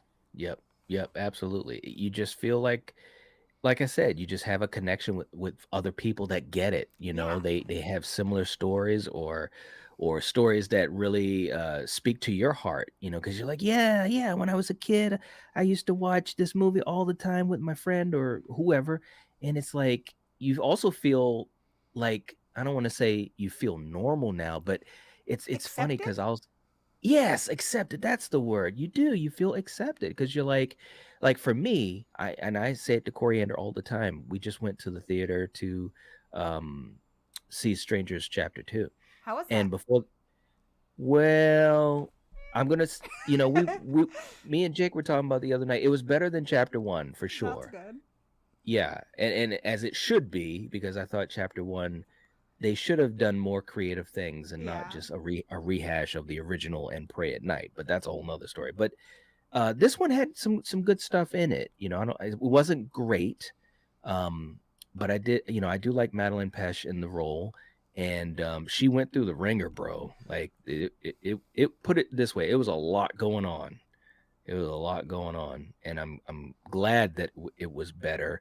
And I'm still hoping, that chapter 3 is gonna I'm gonna land check it. them out. I think that's something else too, as far as like why we're drawn to horror movies and why we're connected to them.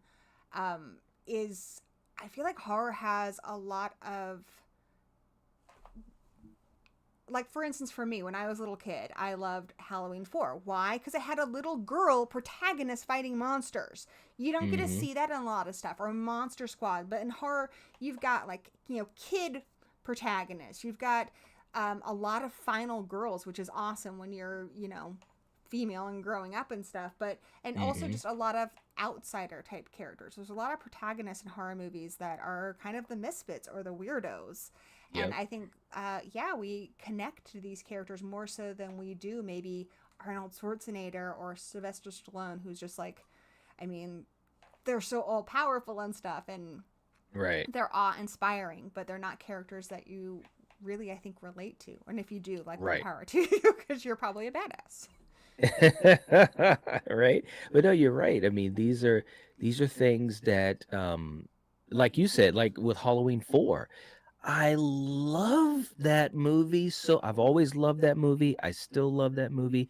And even though obviously, at the time I'm a little boy, but it was so cool seeing a kid Yeah. that was You're like, right in the that's one thick of of it. us. Yeah, yeah. Same thing It's with, like, it's Monster Squad or Tommy in the Friday the 13th yes. movies. Like, Yes. I, Yes.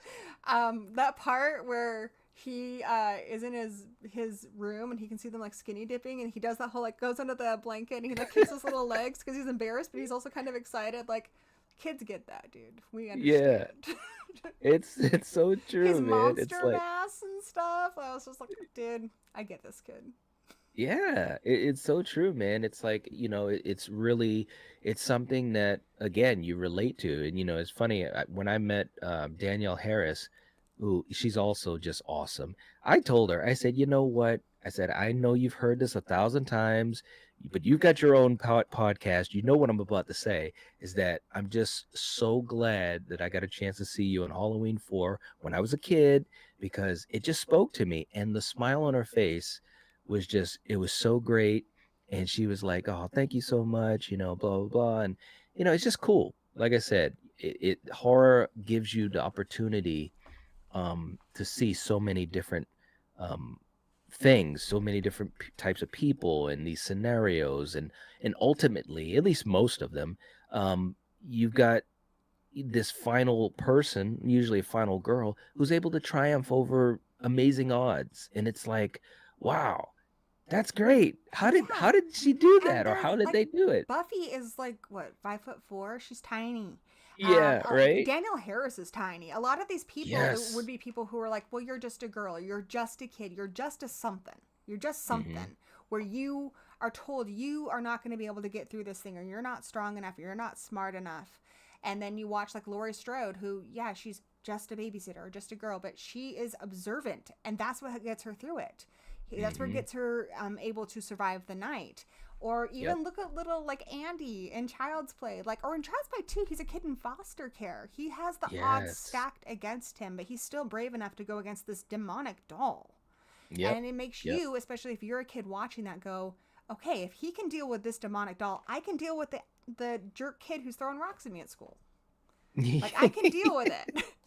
That's not Right. Chucky, you know? Oh my I god, actually got to it's so true. interview Alex Vincent at Crypticon, which was really cool.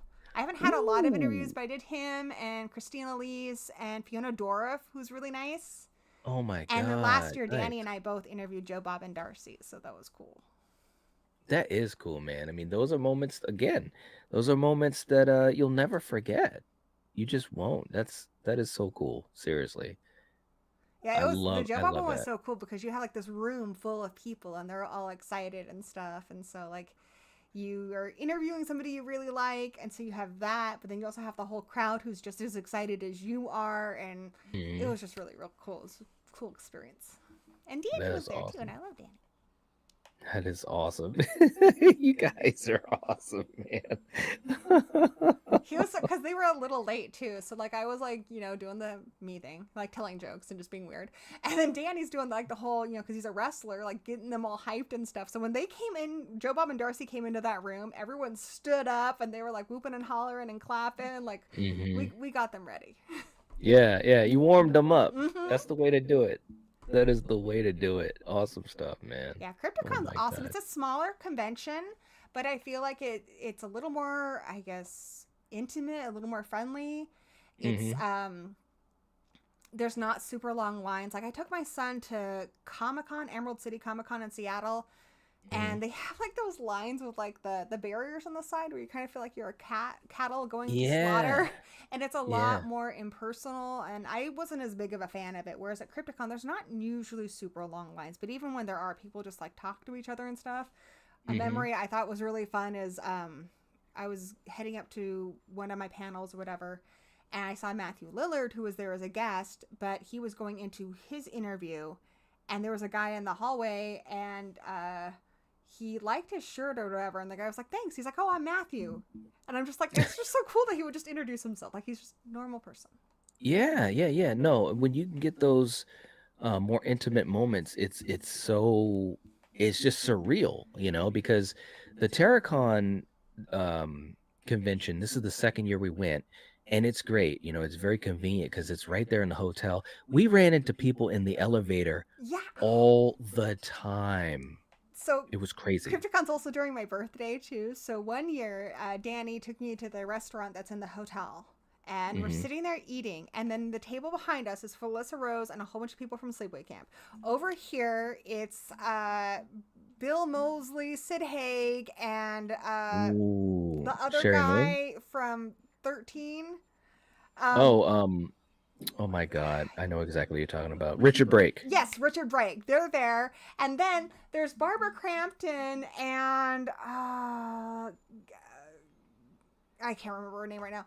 Um, but yeah, they're like, should we call Jeff? And Dan and I were like, they just said they're gonna call Jeff, like Jeffrey Combs. Like we're just sitting there, and Oh, like normally we talk a lot, and we're just not even talking. We're just listening to all the right. conversations around us. Like it was Yes. so Yep. cool. Yeah, yeah, yeah. It's just crazy because you just get a chance to kind of just be in their world in a cool way, because it is, you're just sitting there eating, or like I said, on an elevator, and it's awesome. We were on the elevator. We come out of the elevator, and Derek Mears from the He is a 2009 Friday sweetie. 13th, he is so friendly. We've met him twice or three times, twice. Each time, 20 minutes talking with him. And Like, he's such he's a great. fan too, which I think is really fun. There are people who they appreciate the fans even though they're not horror fans. Like Jamie Lee Curtis does not like horror movies, but she does Right. respect what they mean to other people. Yes. Derek Mears Yep. is a horror fan. When he Hmm. played Jason in the remake of Friday the 13th, he would listen to that Man in the Mask song by Alice Cooper, which is about Yeah. Jason, like nonstop. Like he was so into getting to be Jason Voorhees, which was just Yeah. awesome. It's like, you're one of us. Right, right, right, right, right. Yeah, I mean, it's just cool, man. Because like I said, you just get that chance to be around them, and so the smaller cons, I really dig them because we went to the Monster Mania cons, the con in New Jersey, and that's a much bigger con. It was really cool, but not as intimate. And they used to have this one in Massachusetts called the Rock and Shock, and that con, I mean, you're literally in there with, and I mean, I'm making the number up, but it was only like 100 people in there. It was like we got a chance to not only meet Kane Hodder, but there was no line. Like He's you maybe intimidating. I've met him a couple times. He does intimidate he, me. man, I'm telling you what, this is what happened. I've told this story on my channel many times, but I got to share it with you. So this was my first convention. This was whatever it was, 6 years ago. I had never been to one, and Coriander, she had been to quite a few, and she's like, "You gotta go. I mean, you're a horror fan. You gotta go." I'm like, "Okay." So we go to this thing, and maybe there was 5 or 6 people in the line for Kane Hodder. Of course, I got to meet Kane Hodder. I'm a huge Friday 13th fan. He's my man. We go up to him, and of course, I'm trying not to geek out too much, but we did tell him we're huge fans and so forth. He said, "Yeah, blah blah blah," and he said, "Hey, sit down with me. Sit down." We sat down with Kane Hodder for like That's so 20 cool. minutes while he was signing autographs to other people. It was surreal. I could not believe it. But it was the type of convention that was kind of smaller in scope. That's what And so, Crypticon's like. Crypticon Seattle. yeah. And I think it's just, you get so many cool experiences. Oh man, it Like I that stuff I'll remember just never before he forget. passed away, Sid Haig was there, and a lot of people, especially now, they charge a lot more, but he would do photos for free. Like he was Mm. really sweet. He was just walking around talking to people and stuff. Mm-hmm. Yeah, I remember at and even HorrorCon, which is bigger than that, but still not as big as something like Emerald City Comic Con. I guess Devon Sawa was at his table, and the table next to it, they were talking about Killer Clowns. He's like, "Oh, you guys like Killer Clowns too?" Like, it's so cool. Like when you could actually have these experiences with them and get to view them as like, you know, real Yeah. people who have fandoms and such too. Like I don't even know what I'm going to say to Don Mancini. That is one thing that is hard, is sometimes like knowing what to say, because sometimes I just like blank out. Yeah, Like yeah. It's crazy. Like, and as many times, and like I said, I haven't gone to 1,000 of them, but I've gone to enough of them at this point. It just cracks me up. I get into that same mode. It's like, what am I gonna say? I want to I show think about it appreciation. beforehand. Yeah. I'm kind of running through my mind of my script. I want to show appreciation, but I don't want to overstep, and I don't want to be, a pest or anything. When um, we met. They had a nightmare reunion. Robert was there, Heather Oh Langenkamp, wow. Lisa Wilcox. Um, I would love to meet um, Robert England. I have no idea what bro, I would say. we met him. It was kind of quick because we were just in the line, but he was very kind. We did go to his meet and greet. We were in this huge meeting room. He talked for like, I don't even know, it must have been at least 90 minutes. We were all glued to every word he said. It was so amazing. He was up on the stage. It was maybe a room of, I don't know, maybe 60 of us or whatever, but it was just amazing to be in the room with, to me, a living horror legend. I will That's never ever forget it. I will not. it's um on my list for sure. People I want to meet. yeah, I mean, he's just so engaging, and it was amazing. And what happened was is we got to that con on Friday night, and the Friday night is kind of like, everyone's just kind of getting there, and Yeah. the guests are just getting there. I said to Coriander, I said, well, let's just go down and see who's there. So we go down there, and Robert's there, and he's got a line, maybe 40 people or so. And I'm like, oh man, that's gonna be a long time. So we look over to the left of him, and it's Heather Langenkamp. She actually did a documentary that kind of puts this into light. She has a documentary called I Am Nancy, and when she does these conventions with Robert Englund a lot, she is set next to him, and he'll have like Yeah. a line wrapped around, and she'll have like two people, Yeah, yeah, which is yeah, yeah, yeah, yeah, ridiculous yeah. because she's the hero. Yeah, I know, and it's so crazy, and it's so funny because I was starstruck, like maybe as starstruck as ever because I I love obviously I'm Nancy. She's like in my top like two final girls, like her and Sydney Prescott. yeah, man, she's right up there for me too, and I was in awe. And Coriander was like, go say something to her, go say something. And we went up to her, and we said our hello, we're big fans or whatever.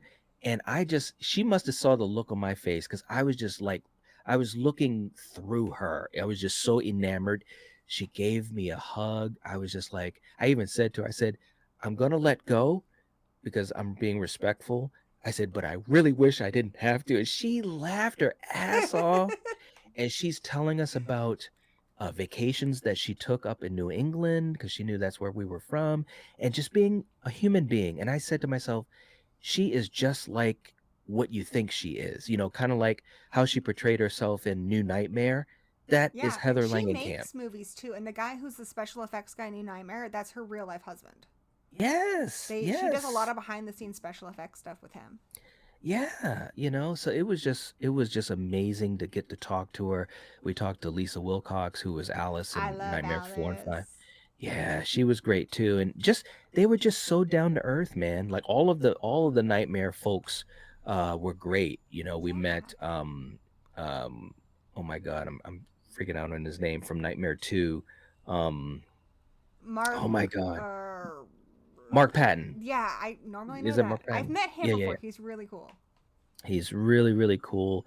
And they just all were just regular folks, man. It was just, I mean, Robert was Robert, but I mean, look, I've that's Freddy I don't know Krueger. I what I mean, would say. come Him and on. like Bruce. There's a couple of where I think it'd be really starstruck. Really quick, I do want to thank For the Love of Horror for joining the channel membership. Welcome. Woohoo. Enjoy dabbling. You are a dabbler. There are many, many things now that you can see and do on the channel. Woohoo. I can't remember what they all are, but they're here. You have a little thingy on your name, so that's cool. But I definitely appreciate the support. Thank you. Um, so I have a question for you because I've had this Sure. question. I'm sure you've thought about this. I'm sure people in the chat have been here. When you go to conventions, especially when you're meeting somebody, you're really intimidated to me. I will say the first celebrity I met, I didn't say a damn thing. Mm. And I talk a lot. So that circumstance, I know you guys weren't gonna make fun of me, but I'm a big Twilight fan. I love Twilight, and I went to this thing in Seattle, and my friend got us the tickets, and we were like in the third row, and it's Stephanie Meyer on stage talking about the books, and then they also had Blue October, and I'm a big fan of that band, playing songs Mhm. and such. So when it came time to get books signed, they went from the back row to the front. So I'm sitting Oh. here, it's been over an hour in line, and I'm like, this poor woman has her hands probably cramped up. She's tired. She's already talked to hundreds of people. I'm like, just you hand her your book, Haley. You get it signed. You say thank you, and you get the fuck out of there. Leave the woman alone, because I'm at the end of the line, and I just do that. I'm so nervous. And then my friend behind me, she's like, "Oh, she was shy, wasn't she?" She's like, "Oh, I like your dress." And I'm just like Oh. she was so nice. She'd seen all those people, and I thought she would just be too tired to give me the time of day, but like she still made Oh. time. She was really sweet. So Oh, that's so cool. I bring this up because I think a lot of people who go to conventions and such don't know what to say. So, what would be Mhm. your advice for that? Well, I would just say to just remember that these are just people. You know what I'm saying? Like so many of them, they don't necessarily say that, although Derek did say that to us. I'm just a regular person like you know. I just been lucky enough to be in some movies and so forth and so forth. But, remember that they're just regular people. And especially if you're a big fan of them, just say what you feel. Just say, hey, it's great to meet you. I love your movies, and if you have a personal story, tell it to them real quick. Don't hold it back, because you don't want to regret not doing it. That's how I looked at it, when I went to my first convention, because I was nervous. I mean, I'm still nervous around certain people. We just saw Linda Blair at Terracon, and She's an icon.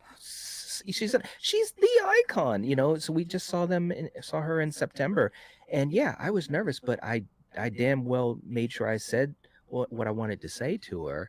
And you may not get those opportunities, to do those types of things. And I feel like for me, I've been a horror fan since I was a little kid, but I've just started going to these things in the last 5 6 years, and I want to make the most of it.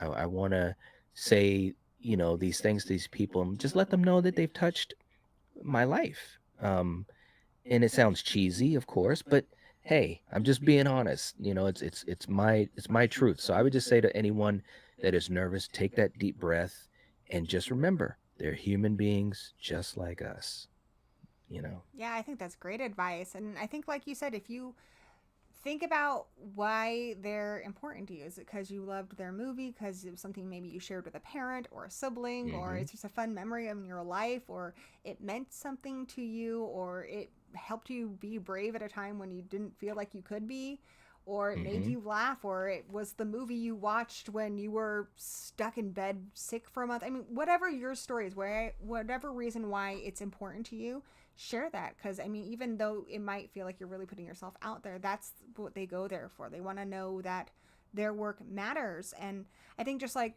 all of us create things in one way or another, and when you do Mhm. something, you want to know that it made a difference to somebody. So even if you're worried about it being maybe a little cheesy, Mhm. they're absolutely going to appreciate it, I think. Yeah, I think so too, man. I mean, again, we're all human beings, and we're all just trying to make connections in life, Yeah, and that's what and it's about. yeah, and that's what these conventions are for, and they know that, and almost all of them, at least in my experience, they're just really gracious folks. They're humble folks. I talked to Heather Donahue from Blair Witch. Blair Witch, and I came up to her and I just said, I just want to say that your movie was so special to me. I said, I know, you moved on to other things, bigger and better things. But I just wanted to let you know that. And the smile, that's the thing I love, the smile. And when I shook her hand and she put her other hand on my hand and just said, thank you so much for telling me that and coming here and blah, blah, blah. And I was just like, you're welcome. I mean, it's just, like I said, it's cool. It is so And cool. a lot of times too, I mean, I've met lots of different kinds of people, and I think one thing to remember as well is, just because somebody is a actor or a filmmaker or whatever, they may not be that extroverted. I've met some people who are pretty Right. quiet. Kim Hodder Mm-hmm. is somebody who's pretty, I would say he's kind of introverted. Some of them Yeah. are very, like Christy Swanson. She is so great. Every little thing I mentioned, like parts of the movie and stuff I loved, she had a story for me, and it was really, really cool. And a lot of times they'll give you, like, more information about something that you love. Mm-hmm. Um, But yeah, just I think a lot of them just want to know that something that they did mattered, and it could be like, you know, Kane Hodder. Like if you tell him that his movie scared you, like that's what he was trying to do. So Yeah. he wants to know Yeah. that he was successful as that at that, and so yeah, especially if you're Yeah. familiar with some things that maybe are not like a super big deal and stuff. Mm-hmm.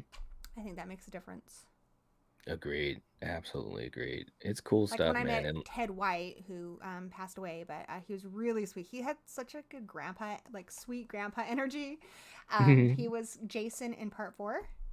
But one yes. thing I knew about his work in that I thought was really cool is he very much advocated for the young people who were in the film. Like one girl almost got hypothermia. And he's like, Mm-hmm. yeah, I'm not working tonight unless you get her out of that water now. She could have Yep. died. Mm-hmm. But I thought that was really cool that he advocated for other people on set. And when I told him that, Mm-hmm. like, you know, he didn't even know that that was like like something I had, you know, was widely known. Mm-hmm. And Yep. it's in a lot of documentaries and such. But yeah, just I was like, that's really cool that you like looked out for people. And it's one of the reasons why you're one of my favorite Jasons and one of my favorite stunt performers. And so I think stuff like that makes a difference. But I think honestly, if you're say speaking from the heart and you're being genuine, like you said, they're human beings, and I don't think most normal, healthy human beings are gonna laugh at you or be cruel to you if you're being sincere. Yeah, yeah, absolutely. You know, I mean, just think about anyone else in the world. If you say something to them and you're saying, "Hey, whatever you did, it really was cool. I'm glad you did that, and thank you for brightening my day," or whatever it is. I mean, who wouldn't? I mean, most people. I'm not saying everyone, because of course there's some folks that are just not, they're just not in that type of space. But most people, they're gonna say, "Oh, that's cool. Thank you. I'm glad you liked it," or Yeah, whatever. Again, just making connections. It's the same. Like on YouTube when people say, "Hey, Gory, that was a great show. Thank you for doing it. yeah. It made I my night," or whatever. haven't It's met a great. lot of people. You know, I'm not like a huge YouTuber or anything, but I've had a couple people at CryptoCon be like, "I've seen your show," and I'm like, "That's so cool!" Like I'm always Yeah, really happy. And so, yeah, again, because it's something I worked hard on. So when people right. appreciate it, it makes you happy. Absolutely. I couldn't I agree want to say more. hi to Annie really quick in the chat. And okay, so there's not a lot of them, but I will say here are some things I would say don't do at conventions. Here's my, it's not a very long list, just some things, because I've also like interviewed a lot of people, and being that I'm also an employee at CryptoCon, I do hear some of the horror stories where celebrities and such got offended or got upset. Hmm. It doesn't happen very often, but one of the big ones I will say, and I do this when I meet celebrities, if I will either ask if I can give them a hug or something, or I will let them Yes. hug me. Hmm. People don't always necessarily want to be touched. Yep. I like how if you watch Keanu Reeves in any picture with a fan, he usually has his hand right there. Hmm. Definitely do not touch anybody inappropriately. Hmm. Do not try to grab someone's hair. I've heard of people like trying to rip out people's hair before. Um, Wow. yeah. Concerts and stuff, especially stuff like that happens. If like some crowd source or something, like don't grab people, don't touch anybody inappropriately. If you are going to put like pose for a picture, your hand needs to stay above their rumpus. Hmm. Yep. Generally good. But yeah, like if they're giving hugs to people and they are there to hug you whenever, go for it. But like if they're not receptive to that, you can ask. But Hmm. generally, just not good to touch people without asking first. I agree. Another thing, Totally. and this is hit or miss. I think it really depends on the person and the kind of stuff they've done. Now, if it's someone like Elvira, I think it's completely appropriate to say, "Oh my god, I had the biggest crush on you when I was a kid." That's Hmm. fine. It's kind of Elvira's shtick, is that she's super hot. Yep. But I do think for some people, especially women, that can make them uncomfortable, Yep. especially if they're Yep. young and especially if you're a little bit older. So if you, like we Hmm. had the girl who does the voice of Megan, and Hmm. she is young. And there's Yep. a lot of older people like, "You were so hot," and that, like, guys, no, Yeah, no, that's please not don't do cool. that. It's inappropriate. It's not cool. It's gonna make her uncomfortable. She's a young girl. Her mom's there. Like, Yep. guys. Agreed. So, but it kind of depends on the person. Cause like I would say with Elvira, it's if it's just something like I had a big crush on, it's probably okay. But you're meeting Yeah. like the kids from It or something, Mm-hmm. Stranger Things kids, especially with kids. But I mean, even just like a lot of women, like I feel like they want to be taken seriously. Yes. And so, especially if it's maybe somebody like Danielle Harris, and it's okay if you did. When I met Alex Vincent, who was Andy, I was like, dude, when I was a kid, I had like the biggest crush on you. And like everyone, he was Mm-hmm. on stage, and I was like, I was a kid too, guys. It wasn't inappropriate. But then you need to Right. follow it up with why you respect them as an actor and let them know that their actual work matters to you. It's not Yes, just their appearances. So I don't know. I What do you agree. think of that? Is that advice? Is that good Yeah, no, advice? no, it's great advice. I mean, specifically, like when I met Danielle Harris, I just right up front, I just told her, I'm just a big fan of your work. This is what, especially like Halloween 4 meant to me when I was a kid watching it. It was great seeing another kid, going through some things that scared me, and you showed courage, and so forth and so forth. And when we did our pictures, and I literally said to her, I said, um, would you be able to do a picture? And she did a picture. And I said, okay, how would you like me to stand with you? And she said, oh, well, put your hand around my waist. And I was like, okay, I just Yeah, wanted to double check and that's so good. forth. And she said, oh, absolutely, I appreciate that. And when it was done, she literally gave me a hug. And I'm like, hey, man, this is great, But I just try to make sure um, I read the signs, the social cues. I try to have a little conversation to Yeah, kind of get a vibe of the person at first. And then if you are taking a picture with them or whatever, I literally ask. I said, how would you like me to that's stand with you smart. here? Yeah, that's really Yeah, smart. I yeah, also another thing. Anyone who's gone to a lot of conventions, they know about con crud, where you come home and you yep, get sick. And I've known about people who, even celebrities who were there sick, and so if they are like, no, I don't want to touch you, it could be because they're sick. It could be because they're afraid of getting yep. sick. Somebody like Elvira, I think it's really cool that she does these things, but the woman is in her 70s, and especially during COVID, she did Crypticon. I was like, I was really Ooh, worried for her. yeah, So, um, that's the other thing too. Like if someone does say no, I wouldn't take it personal. Sometimes people just don't want to like worry about getting sick and stuff. yeah, Um, but yeah, read social cues. Like if they're hugging like lots of people and stuff, it's probably not a big deal. But it also right. depends on the person and stuff too. And then you also have to know what to expect. I know Kane Hodder, he probably did this with you. He did it with Danny. He didn't do it to me, but probably his girl. But Danny, he like put his hands around his neck. Yeah, yeah, So yeah. I was like, that's so cool. That's so It cool. was funny too because when he took pictures with us, I think he even said it. He said, "Okay, well, I'm gonna, put my arms around you guys, and I'll give a little squeeze. Do you want that?" And I was like, "Yeah, man." And then Coriander was like, "Hell yeah, please do."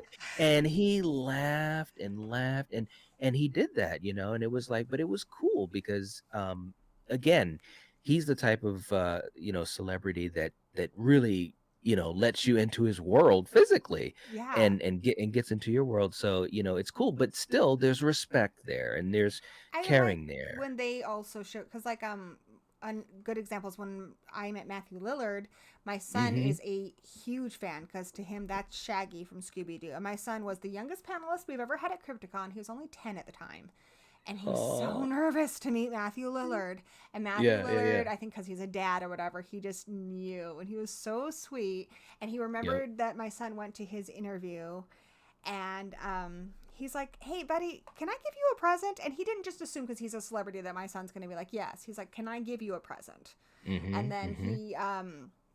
he had this like Scooby Doo hat. He's like, "Can I get this to you?" He's like, "I just want you to have something because this is important to me, and it's really important to meet you." And just Oh, really sweet to him. Like it made him yeah, feel like that's he was cool. important and he was special. So Yeah, Matthew's awesome, man. He yeah, when we met him at Monster Mania, um he was just so cool. He had a room full of, must have been at least 100 or so of us, to do pictures. And he came onto the microphone, greeted everyone. He said, okay, right now, if you have a little kid or if anyone here is handicapped or whatever, you're coming to the front of the line right that's really now. nice. And everyone in the room clapped. Everyone in the room clapped. And when we got a chance to meet him, he gave me, a handshake and like a bro hug. And I was like, man, you are as awesome and as cool as you've always I been don't know what portrayed. convention it was. He's does a lot of really sweet stuff like that. He was at a convention recently and the girl was selling covers, like Scream covers for something, but it was her Hmm. own art, and he liked it. And I guess he went over to her personally and was just like, "Hey, your art's really cool." And she just like starts crying and stuff because she was, Oh, like. But he really does care and makes things personal, I think. yes. Yeah, yeah, absolutely. He's like I said, it's cool when you see a celebrity that you've either, you've read about or heard about or seen them in interviews, and you say, "Man, they seem so cool." And then you get a chance to meet them and they are that Yeah, cool. yeah, It's great. It's like, I don't know, you feel like you win the lottery or something. yeah. It's Um, really cool. yeah, but he's awesome. David Arquette too is really You nice. We know, met him. that was a one. I met him last year at HorrorCon, and I was really nervous to meet him, especially like the bigger ones. And when they have a line too, I'm always even more nervous because you're just like one in the line, and you're like, Hmm. you don't want to. I don't know. You just want it to be like a cool moment, and you don't want to Hmm. just take up their time for no reason. So, Hmm. but yeah, I mean, he's in Buffy the Vampire Slayer and he's in Scream and stuff, and Yep. he was so cool. I just told him, like how much he like meant to me and how important he is to the Scream franchise and all this stuff. And he like looks at Hmm. you like he actually is hearing you and like it means Yes. something to him. And he was telling me about Buffy the Vampire Slayer Hmm. and talking about how him and like Luke Perry like were like crashing on someone's couch when they made that and sharing some stories and stuff. It was really sweet. And Oh. then Danny loves him because, so I don't know if you know this, but he got like this championship belt. He's probably gonna be mad Yep. at me because I can't remember what it's called, but he won Yep. this belt, and it was because he was doing Ready to Rumble, and a lot of wrestling fans were really annoyed because he didn't earn it. He wasn't a Hmm. wrestler, so why is he getting this belt? And Hmm. he got a lot of hate for that. And he's like, you know what? I'm going to be a legitimate wrestler. So he has this documentary that you can watch called "You Can't Kill David Arquette," and it's his Yep. whole journey to becoming a legitimate wrestler. And he does. He does luchador wrestling in the streets of Mexico. He gets like a light bulb crashed on him at one point. He has to be rushed to the hospital. Luke Perry is actually the one who takes him because Luke Perry was there because his son is Jungle Jack, who's a wrestler as well. Um, but yeah, he goes through hell to become a really good wrestler. Like he's actually Yeah. talented. And Danny was telling him like how much that meant to him and stuff, and how he's like a wrestler too. And he was just really really cool. Yeah. He's as cool as you think too. He's Yeah. like so humble. And we were in a room with him too, a meeting room where he was kind of doing autographs and talking a little bit. This little girl comes up to the table in line. We were like four people behind this little girl. She had to have been only like maybe 10. She had this book with her. It looked like a photo album. And she opens it up and she showed it to him. And it was her book of him, like favorite moments from movies. And this little girl said, "I was so sad that they killed you in Scream Oh, 5." And man, almost everyone in the room was just like, oh, like a collective, oh. we And the feel you, look, girl. We feel you. yeah, right. I know, I told right? him that too. I was like, I can't believe they killed you. You were the heart of that franchise. That's what we said to him too. But when this little girl said it, the smile and the gleam in his eye, it was like magical. You could just tell that he just felt like, wow, what I'm doing has even reached someone as young as 10 years old. It mattered to a Yeah. 10-year-old. That's crazy. Kind of a different experience from that. So again, my son was like 9 or 10 at the time. But I met Kane Hodder, and the other person, my son wanted an autograph from. So this particular year, my son didn't go. It was the year before the one where he met Matthew Lillard, and he went. But Ernie Hudson was there, so I knew I had to get an Ooh. autograph from him for my son. And I told Mm-hmm. him, I was like, to my son, he's 9. Like, you're not Ernie Hudson. You are Winston. You are a Ghostbuster. Like, he will Yeah. not hear any other word about it. Like, that's what you do. You're a hero. Right. And he wrote on the autograph, like, to my son, and he's like, you are a real Ghostbuster. Like, and he just thought it was, Oh. like, really cool. It was just, like, like, telling him how much he meant to my son. Now, the other one I told was Kane Hodder because my son has Mm-hmm. watched the Friday the 13th movies and he really likes Jason. And I was like, well, this is for my kid. He's like, how old's your kid? I'm like, he's He's 9. My parenting may be questionable, but his love for Mm. you is not. That's awesome. Oh my But God. he's okay. I mean, he's 21 now, guys. All right, he seems reasonably okay. He made He, it.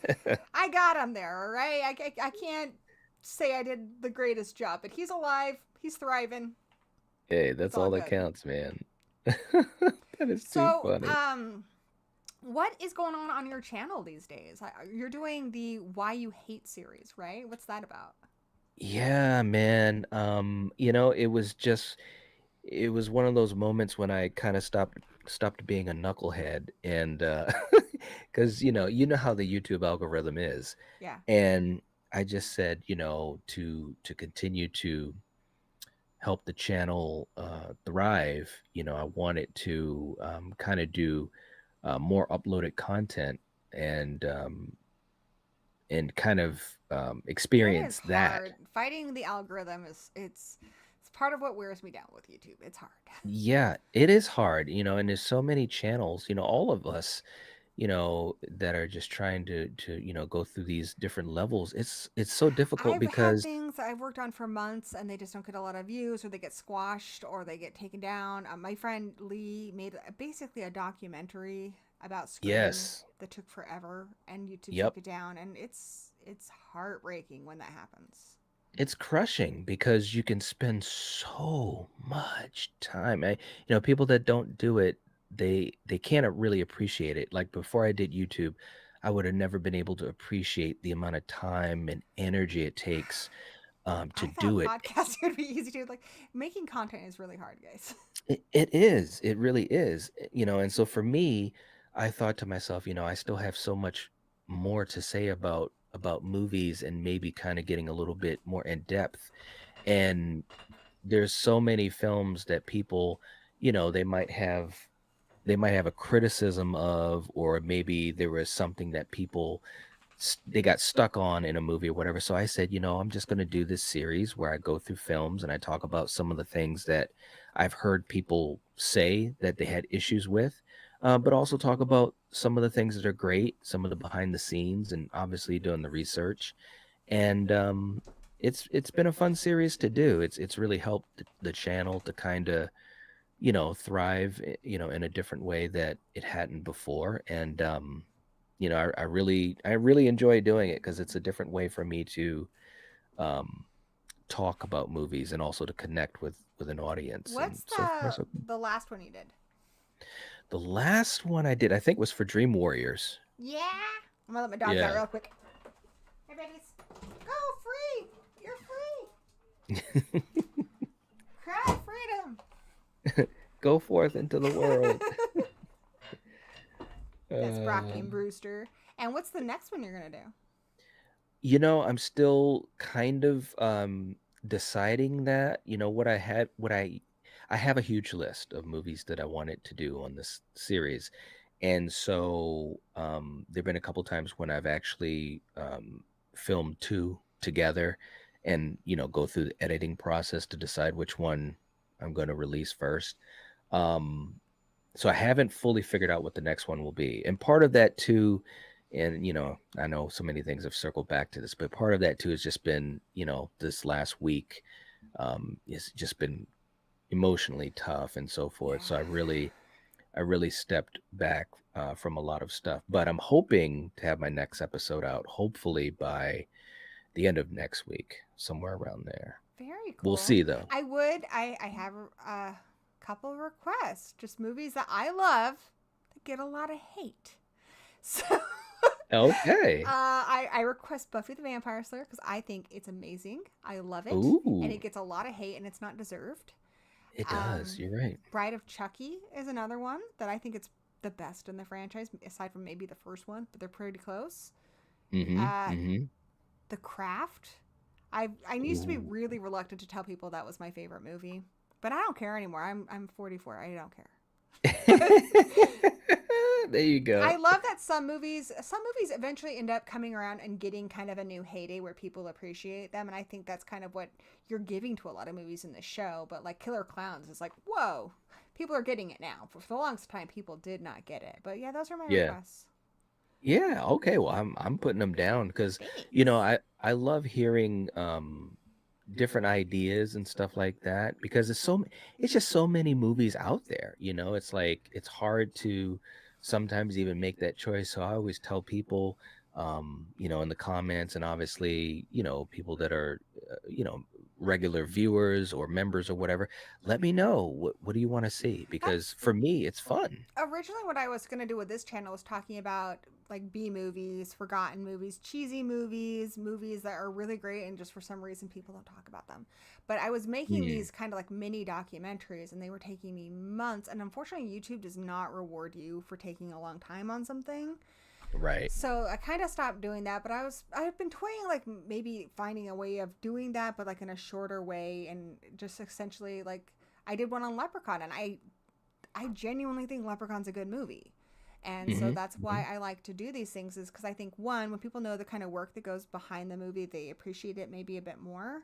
Yep. But Yep. also to share my own thoughts on like why it has validity. Like, when the things about it that I think make it an effective horror movie, and obviously it is, or people wouldn't still be talking about it, people wouldn't still be watching it, it wouldn't have a billion sequels.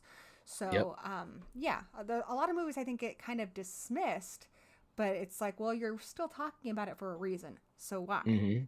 you know Yeah. it, like with your series, if it was just a matter of people hating them, it would be forgotten. They're still talking Right. about it, they're still remaking them, they're still making sequels. So Yep. what's Yep. what's the fascination there? Yep. Absolutely. And you know, even movies that have a lot of controversy, like the Nightmare remake or Rob Zombie's Halloween 2 or Mm-hmm. Halloween Ends or even Scream 6 or whatever, you know, it's like there's there's good in those films too. And that's what I love Mm-hmm. about the series is that I'm not necessarily wanting people to love the film or to hate it. I'm just presenting, you know, different things about the film that I saw, you know, maybe some things that I didn't necessarily agree with and maybe some things that I really did want to give credit to, and that hopefully it just gets people to have conversation, Mm-hmm. you know. And for some folks, maybe they change their mind a little bit, or maybe they just look at it differently. So that's the draw of the series for me personally. You know, I think sometimes it's funny because sometimes people get wrapped up in the title of it, and I'll always see in comments, like even with Dream Warriors, I've never heard of anyone saying they hate Dream Warriors. How can you even say that? And I'm like, bro, watch the video. I If you watch had the a video, you similar know, kind of series. Remember, you've been on that show. I have done live stream series where I go through an entire franchise, and it's called What We Love yes, About. yep, Like yeah, I've done Scream, I've done Halloween, and yeah, it's the same kind of thing when you get to ones people yeah, really hate, and I'm like, well, I like them, so. yeah. It's like if you watch the video, you're gonna know Dream Warriors is one of my favorite. Not only one of my favorite sequels in Elm Street, but one of my favorite horror movies. So Oh, it's so good. I still I'm remember not for the trying. first time I watched that. It's so good. Yeah. Oh my God. Me too. Yeah, I'm not trying to rag on it, but I am trying to talk about how there are some things that people, you know, have issue with, or they might be saying, well, you know, it was great that, you know, Freddie's personality became so front and center, but yet this might have been, you know, the beginning of the downfall And and that's, I so think, forth. important too. The way that you're going at it, I think, is really smart, because even movies that we love, it's just like cinema sins. No movie is without sin. So Yep. what is wrong with it that maybe prevented it from being a bigger success? That Mm-hmm. maybe if it's something wildly disliked, why do people dislike it? And I think understanding why something is getting a reaction is really, really important. Mm-hmm. And again, Nightmare on Elm Street, one of my probably top five movies of all time, like probably my top Mm-hmm. five. I Yeah. love A Nightmare on Elm Street, but I talk a lot about the evolution of the final girl, and I do another panel on the evolution of the slasher movie. And unfortunately, A Nightmare on Elm Street is the movie, in my opinion, that led to the downfall of slashers at the end of the 80s, because Mm-hmm. slashers were really popular because they were cheap and Yep. they were popular.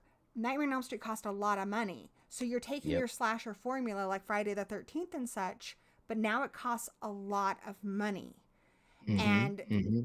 it got also a lot more people watching and stuff too, but they could only do that for so long because they didn't have a very, horror movies don't get very big, good budgets. So with Nightmare on Right. Elm Street, they did well. Dream Warriors, they did well. But when you start making more and more sequels, they don't have the budget to keep delivering what you need to do Freddy Krueger. And then people, Hmm. the other problem too is when Freddy Krueger became front and center. At first, it was really exciting, but then I think they overdid it by putting him in Yep. commercials, by having him have his own album, his own Yeah. show, and people stopped being afraid of him. Yep. Yep. Yep. So, They got too comfortable with him. yeah, basically. So, yeah, over time with all the sequels and stuff, it led to fatigue. Kind of like how Yeah. we are right now with superhero movies, I think.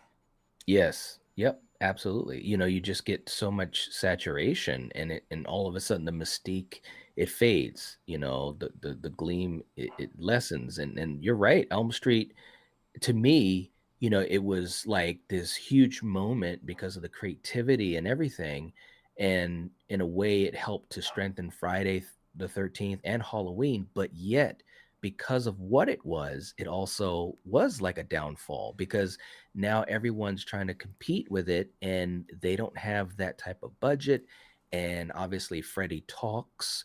So it's like it Well, really was kind of that downfall. that's what's so fascinating about Wes Craven is he reignited the horror genre, I feel, three times in his life with Last House on the Yep. Left, with Yep. Nightmare on Elm Street, and with Scream. But with those last two in particular, they also led to big gaps in horror history. Like for a while Mhm. there at the end of the 80s, it was a lot of direct to video. Like horror movies really went down and the respect for them went down too, which was a Yep. real bummer. Then Scream, like I remember hearing about Scream and Fangoria, like, oh my God, horror movies are coming back. Like I Yep. knew it was going to be a big deal, and it was a big deal. And then every horror movie tried to be Scream, That's and right. people got really tired after a while of the super smart characters, of the witty banter, of the meta commentary, of how Mhm. slick they were. Everyone's super gorgeous and stuff. Everyone it's just too much of it, too much of Yep. anything, and you get tired of. And then we have the backslash of that, which is our 2000s extreme horror. It's ugly, it's gross, it's in your face, it's Saw, it's Hostile. There are no final girls anymore. It's like where we have a big gap in final girls. Mhm. Now it's a lot of male characters, and it's Yep. also like sometimes couples or groups. But it was the Yep. complete antithesis of what Scream started. So whenever Absolutely. anything becomes super popular like that, eventually, even if it reignites things, it will kind of correlate to, uh, I guess, a pushback. Yeah. No, I totally agree. And like you said, you could totally see it. You got to the point where we didn't have slashers really, at least not in the forefront for a long time, and that's when you had, like you said, the hostels and the saws, the final destinations, and then you had kind of, like I said, I really feel like, when James Wan kind of came around, he started to kind of tell these stories that were kind of old school but with a modern touch and also with a lot of style and character actors. And of course A24 got popular, so you have things like Hereditary and the Babadook and all these things that were kind of going into this whole nother direction, with these dramatic stories that were etched in horror. And it just kind of just kept going through phases, and once you got to the end of the teens, the 2010s, Halloween comes back, and it's like, holy shit, I missed you, Michael. And it was fun to see that trilogy. And Scream came back with 5 and 6, and now you almost see it like a resurgence of the slasher. Art the Clown, Mm-hmm. Thanksgiving, Hard Eyes, all these movies that are really trying to tap into that. And it's just interesting to see these But phases I because think we've what lived through them. I think what's interesting about that though is like when you look at it, you look at something like Dream Wars, and anyone who did hate it might be like, well, I was sick of slashers at that point and stuff, right? So it's Mhm. not Dream Warriors you hate, it's every shitty slasher that came out because Nightmare on Elm Street was Right. popular. It's not Yeah. Scream you hate, or it's not I Know What You Did Last Summer that you hate. It's all the straight to video ones, because when you have Yep. just so much of it, it's really the crappy, lazy, made by a studio because it ticks the boxes. Okay, what do we need? We need it to be funny. We need good looking Hmm. people. All right. It's soulless. And we recognize that as human beings when something is completely soulless. So even Right. though they're checking all the boxes that made Scream popular, it's not going to be Scream. It's not going to be popular because there's no passion there. And we're not Right. stupid. And we see right through it. Yep. So Yep. that's what really sucks. Same thing with like superhero movies and stuff now. Hmm. It's not that maybe even that we're just tired of it. It's just you want somebody to come around with passion and tell something really good. Like I keep saying I'm sick and tired of zombie movies because it's so oversaturated. But then Hmm. something will come out and I'm like, oh, we're back. Like I thought Yes. I was over when Zombieland came out and I'm like, oh, it's so good. Yes. When someone Yes. is truly passionate about telling a story, it can reignite that whole thing all over again. Even if you thought you were sick of it, even if you thought you never wanted to see it again. It's so true, man. I mean, and that's at least for the long term horror fans. That's a great feeling because it's almost like, oh, I've missed you, my old friend. Where have you been? Yes. You Or like know. filmmakers who just get it. Hey, Lee's in the chat. Lee, I need to have you on the show soon. It's my new show where I talk to Hey. my friends about horror stuff. What's That's up, the show. brother Lee? Good to see you, man. But yeah, I just a lot of these movies and such that come out. I think it's always interesting when a filmmaker comes around, like you mentioned, James Wan, who truly has a passion for it, who grew up watching these films, who Yes. has like a lot of ideas and such. And you can tell when somebody special comes around with stories that they want to share, Hmm. not Hmm. just to make money. And I think that's where some things like Blumhouse, even though they come out with really good stuff every so often, like Get Out was great. Was Hmm. Heart Eyes Blumhouse? I mean, every so often they come out with something really, really good. I think Megan Yeah, was yeah. Blumhouse. I don't remember. I think But so. every Yeah. so often they come out with something really good. But because they churn out so much stuff to pay the bills, it does give Yep. them kind of a reputation for Yep. churning out stuff. It's true. It is so true, and you start to kind of lose faith with them. Although, just like you said, I think a lot of us creators kind of get it, or we understand it. Like you said, they're going to have someone that just some that are just going to tick the boxes or pay the bills. But I still appreciate Blumhouse because like you said, there's been some really great movies that they have put out. It's just you just got to kind of wait around for them sometimes. Yeah, and sometimes I feel like the money people don't necessarily get it. Like Megan was really surprising, I think, for the studio that it did so well. So then Yes. they're like, okay, well, there's meme culture. It has all these things. People like the dance. So they come out with Hmm. Megan 2.0, and I'm just like, you guys didn't get it, did you? You did Yeah, you not didn't get why understand. Megan was popular. And I like Megan 2.0. It's fine. But it's not as special as Megan. And I think it's largely just because they were trying to duplicate something that they didn't quite understand. They didn't quite understood why it worked. Yeah. Yep. It's so true. And it's I mean, it's frustrating, but of course we've seen this type of thing before, and it's like you guys you had something special with that first movie, and it's just too bad that you weren't able to um put the time into that second film instead of just trying to say, okay, we got to make another one because this one made money. And they You rush them know? out too, which is Yep. really bad. I think it's like you mentioned the strangers, and I thought it was fine. The one that came out last year, I haven't seen the second one that Hmm. just came out. It Yeah. was fine, but it did seem to have a gross misunderstanding of why people liked the original strangers, where there is no Yep. big music stings every time there's a scare. it let Right. it it let it crawl in and be organic. They didn't do a big music sting every time someone's face was in the window and stuff. So it felt Right. very real. It felt like you were immersed in it. And with the new one, it's very slick and it's got all the music stings and all that. And it's Hmm. just like they made a very commercial movie remake of the original film.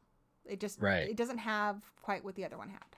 No, no, and that original film was so gritty and Mm-hmm. so it felt so real. You know what I'm saying? Like it really tapped into that whole fear of the home invasion, whereas this new one was kind of just cherry picking, particular plot points and moments of the original, and also from the sequel, Pray at Night, by the way, which I just thought to I myself, like Bray well, Night. I thought Pray at Night was really Yeah. good, and the thing about Pray at Night was they said, "Okay, we get what the first one did. We're gonna continue, this franchise, but let's change it up a little bit. Let's give them a little something different. And they That's did. the trick right there. That's the Hmm. trick because you can't do. Remember the Cabin Fever freaking Yes. remake? It was like 2 years later. Come the flip on. Oh, You yeah. can't just remake it shot for shot. They tried. Nope. Gus Van Sant tried to do that with Psycho, and it was a I huge know. flop. And to this day, one of the most egregious like embarrassments I've ever seen on screen. It's just Yeah. bad because it's just you can't just copy and No. paste. Particularly No. without any of the talent or passion behind it that the original creator had. You're not Yep. them. So stop trying to That's right. do their thing. You need to take that, try to understand what made it special to people, bring something of yourself to it and your own Hmm. passion, and give it something new. Yep. Otherwise, what's the I agree. freaking point? We still have the original movie, dude. I know. I know. And that's why, this whole thing with the strangers, it was so odd because it's like it's not an old franchise. And I'm thinking, well, Yeah. okay, we're doing this trilogy. And before I saw chapter one and chapter two in the theaters. Before I saw chapter one, I was thinking to myself, and this is Rennie Harlan, who I think is, he's a pretty good Yeah, he filmmaker. did. He's done Didn't he? Die Hard 2, Nightmare 4, Yeah. Cliffhanger. He's done some cool stuff. And I was expecting, because he has a great eye, and he's got a great style. And I didn't really get a lot of that in chapter one, but I also was thinking, why would he just kind of redo that first film with a little sprinkle of the second? It's Yeah. like they're not old movies. Why not do something different with this Change it up. mythology? Yeah, and of course, What can you bring chapter to it that's going to enhance it or that's your own flavor? yes. Yes, exactly. And chapter 2 does do something different, but I'm worried I'm a lot just of people may not wondering. give it a chance though because they didn't like the first one. I want to see it, but I wasn't going to Exactly. go see it in the cinema Yeah. Yeah. No, there's a lot of because folks poor. that, they were just like, fool me once, I'm done, Yeah, I'll see it when it comes out soon. Like Yep. when it's out for streaming, I'll check it out for sure because I did enjoy it, but it wasn't enough for me to go out and see it at the second one at the cinema. Yeah, yeah, yeah. I mean, it wasn't bad. I mean, like I said, I thought, both leads, were pretty good in their roles, and there were some moments that were a little bit different than the first two movies, but it just felt like it was so much of a rehash. So it's too bad because I think the talent behind the camera and in front of the camera, they didn't get a chance to shine because they were in the shadow of the old films. And I think with remakes and sequels and stuff, they need to look at the ones that are successful and say, okay, what did they do? And not Mm-hmm. just again take the boxes. You need to understand what made it work. So like there's a Mm-hmm. lot of copycats of the Halloween reboot. But at the time, Mm-hmm. that was different. They brought back one of the original people. The one thing Mm-hmm. that I think is lacking in that original Halloween movie, which it works because it really kind of puts you in there, like you're just kind of dropped into this like slice of life um, type. It's just a day in this babysitter's life, but it didn't have a lot of character development and stuff, and so that's what they give you with a new one. In Right. whether you like it or not, you can't deny that it's different. It's giving Yep. you a different experience, so you can take it or you can leave. You still have your original one, but then Mm-hmm. everyone else is doing that too with their legacy requels and reboots and such. Yeah, it's become a thing. Texas Chainsaw did it. I Know What You Did Last Summer did it, and it's like, okay, guys, we get it. You guys saw how well Halloween 2018 Mm-hmm. was received, even by critics, and it's like, but don't just try to copy what they did, Like you know? and you see that a lot like and I feel like sometimes the money people like the producers don't necessarily understand why it didn't work. Like a Yeah. good example was one that I saw earlier this year. It was The Woman in the Yard, and I feel like they were just checking boxes like, oh well, it has to be thematic, it has to be elevated horror, it has to do Hmm. all these things, but I'm like, you're not understanding why something like Get Out or why something like The Babadook worked. Hmm. They Yep. had a Yep. passion for telling something, and they also have to be I don't know, like I just they're missing that essential like underlying passion for telling stories. Yep. And I just Yep. feel like audiences are smarter than that and they see through it. They do. They really do. I mean, you got to, and a lot of us, I mean, we've been fans and an audience of this genre for decades. So, we have learned a few things, you know what I'm saying? Yeah. So we do see through and I'm not saying they're not genuine, but you know what I'm saying. It's like if there's not a lot of soul in the piece, it's like you can kind of just tell. You can tell that they're just trying to jump on a bandwagon or whatever. And it's just not going to speak to you as highly as that other piece of art where the filmmaker, like a Wes Craven with Elm Street, he shopped that idea around for years. Yeah. For Yeah. years And that's the thing before. too, and I don't want to be shitting on a lot of these movies because I feel like a lot of these movies do have people who are involved who do care a lot. But like we have people mentioning in the chat, Rob Zombie's Halloween. He Mhm. absolutely hated working on those movies. And Yes. he did have passion for telling that story, and he wanted to, but unfortunately, the Weinsteins, because it was their production company, they fought him on Mhm. everything he wanted to do that was original. So people Mhm. hated his original one because they thought it was too much of a copy of the original Halloween. But he wasn't really allowed to experiment or do a lot different with it Right. because the studio had a lot of control over it. So Yep. again, it's movies are a collaboration. Studio Mhm. movies are a collaboration between the people who provide the budget and the creatives. And I think when the people who provide the budget trust the creatives, and the creatives are people who are talented, then you have something really special. But True. it's rare that that collaboration is good, and that's why John Carpenter stopped working for studios after Big Trouble in Little China. That's why M Night Shyamalan, you know what I'm saying, Shyamalan. Yep. Shyamalan, M Night Shyamalan funds his own movies now, Yep. and whether they are good or bad, the man is swinging for the fences, and that is his vision. So Yep. whether you like it or not, and I think he strikes gold more often than not, I do too. it's still his untainted vision. I agree. Yep. And I respect it. I really do. And I think that it's good for film, to have those artists that are able to kind of still do pretty much what they want to do, because they're the creatives, I mean, That's how you get it's something special is you take chances. Nobody has made yep. anything great by playing it safe. Yep. Maybe Friday the 13th. They were just trying to copy Halloween originally. That might be the one. That might be the one. It's But true. I have to admit it. Yeah. Yeah, But it's true. typically it's by taking a chance. Like Don Mancini, I just love him. He's the creator of Child's Play and Chucky, Yep. and he has so much passion for it. And people can hate like Seed of Chucky all they want.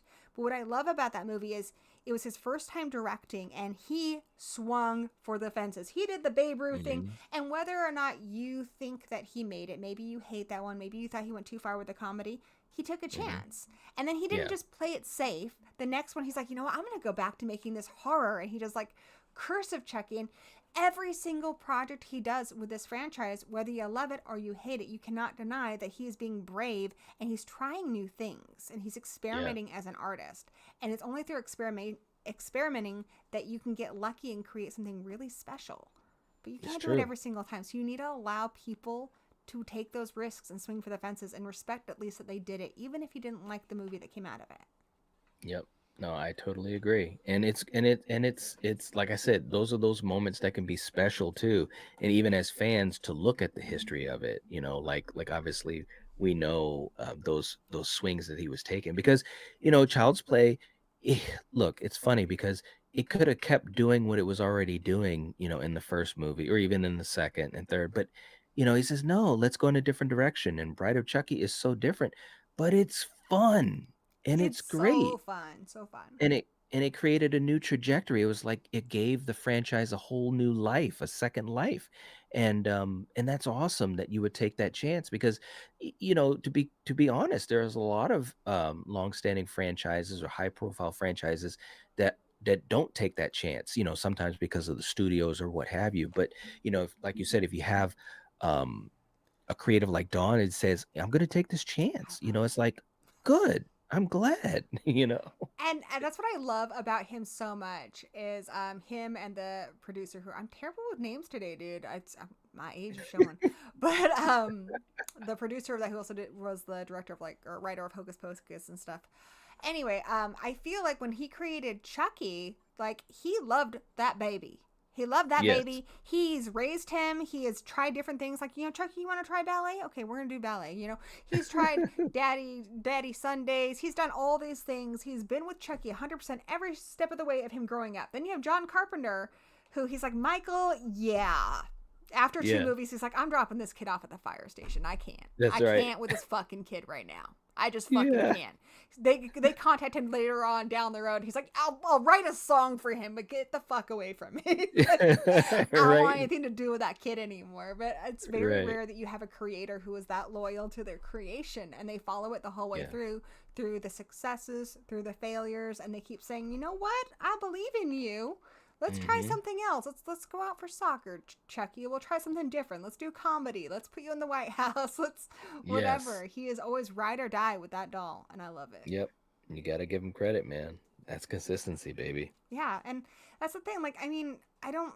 I think there maybe are some truly great ones where great artists who maybe just do hit after hit after hit, but I don't think that's that common. Even the ones that I Mm-hmm. really like, you know, they'll have a big hit. Like Wes Craven will have a big hit, but then he might do something like My Soul to Keep that's not as successful. Mm-hmm. You know, Yep.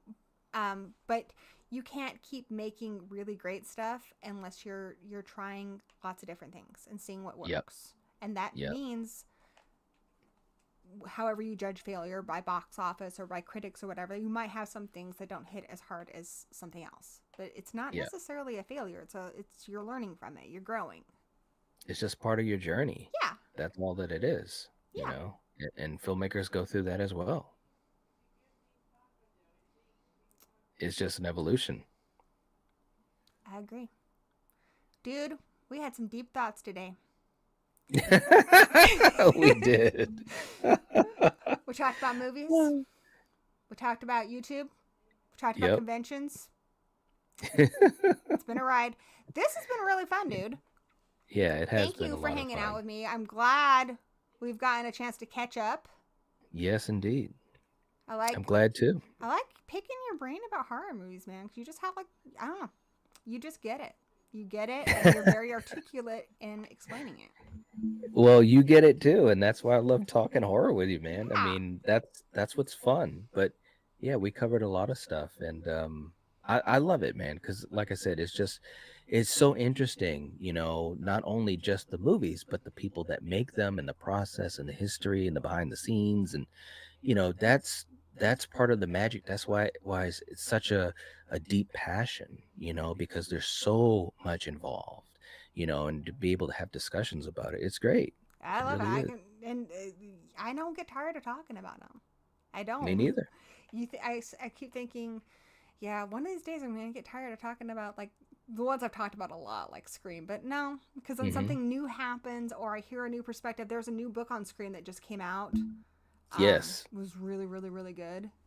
Hmm. They did a lot of Hmm. interviews and stuff, and then it gets you reignited all over again. Yep, you're right back in the saddle. I Hmm. know exactly what you mean. You watch Yep. someone even just creators on YouTube and stuff, you see their passion for it, and you're right back to just, I'm hyped again. So Yep. it's really awesome. Hell And yeah. you do that with your videos. The passion is Well, there. And I think oh that's well, why thank you've you. had so many of these great experiences meeting, you know, the celebrities and such, because they see that it's genuine, it's sincere. Yeah, I mean, it's truly from the heart. It truly is because, like I said, since I was a little kid, you know, with my mother, my father, my brother, and now with my YouTube family and my online family, you know, it's just been a very special part of my life, you know. So that's what it is. Lifetime horror fan, baby. Awesome. Well, you keep making them. I will keep watching, and I want to have you back soon on Gory Talk. Yes. Please, everybody. I have no idea who's going to be on here next week. I don't know. This is really just a fly by your seat of your pants show. But every week, I will be back with another one of my horror friends talking about horror stuff with all of you guys here. So please join me next Wednesday, 5 p.m. Pacific Standard Time, or 8 p.m. Eastern Standard Time, and we're just going to have some gory talk. It's going to be a surprise who's going to be on there. That's beautiful. I love that. I love Keep it surprises. interesting, but definitely, as long as he's willing to come back, we will be seeing this man again, the Nightwatch Yes, Zone.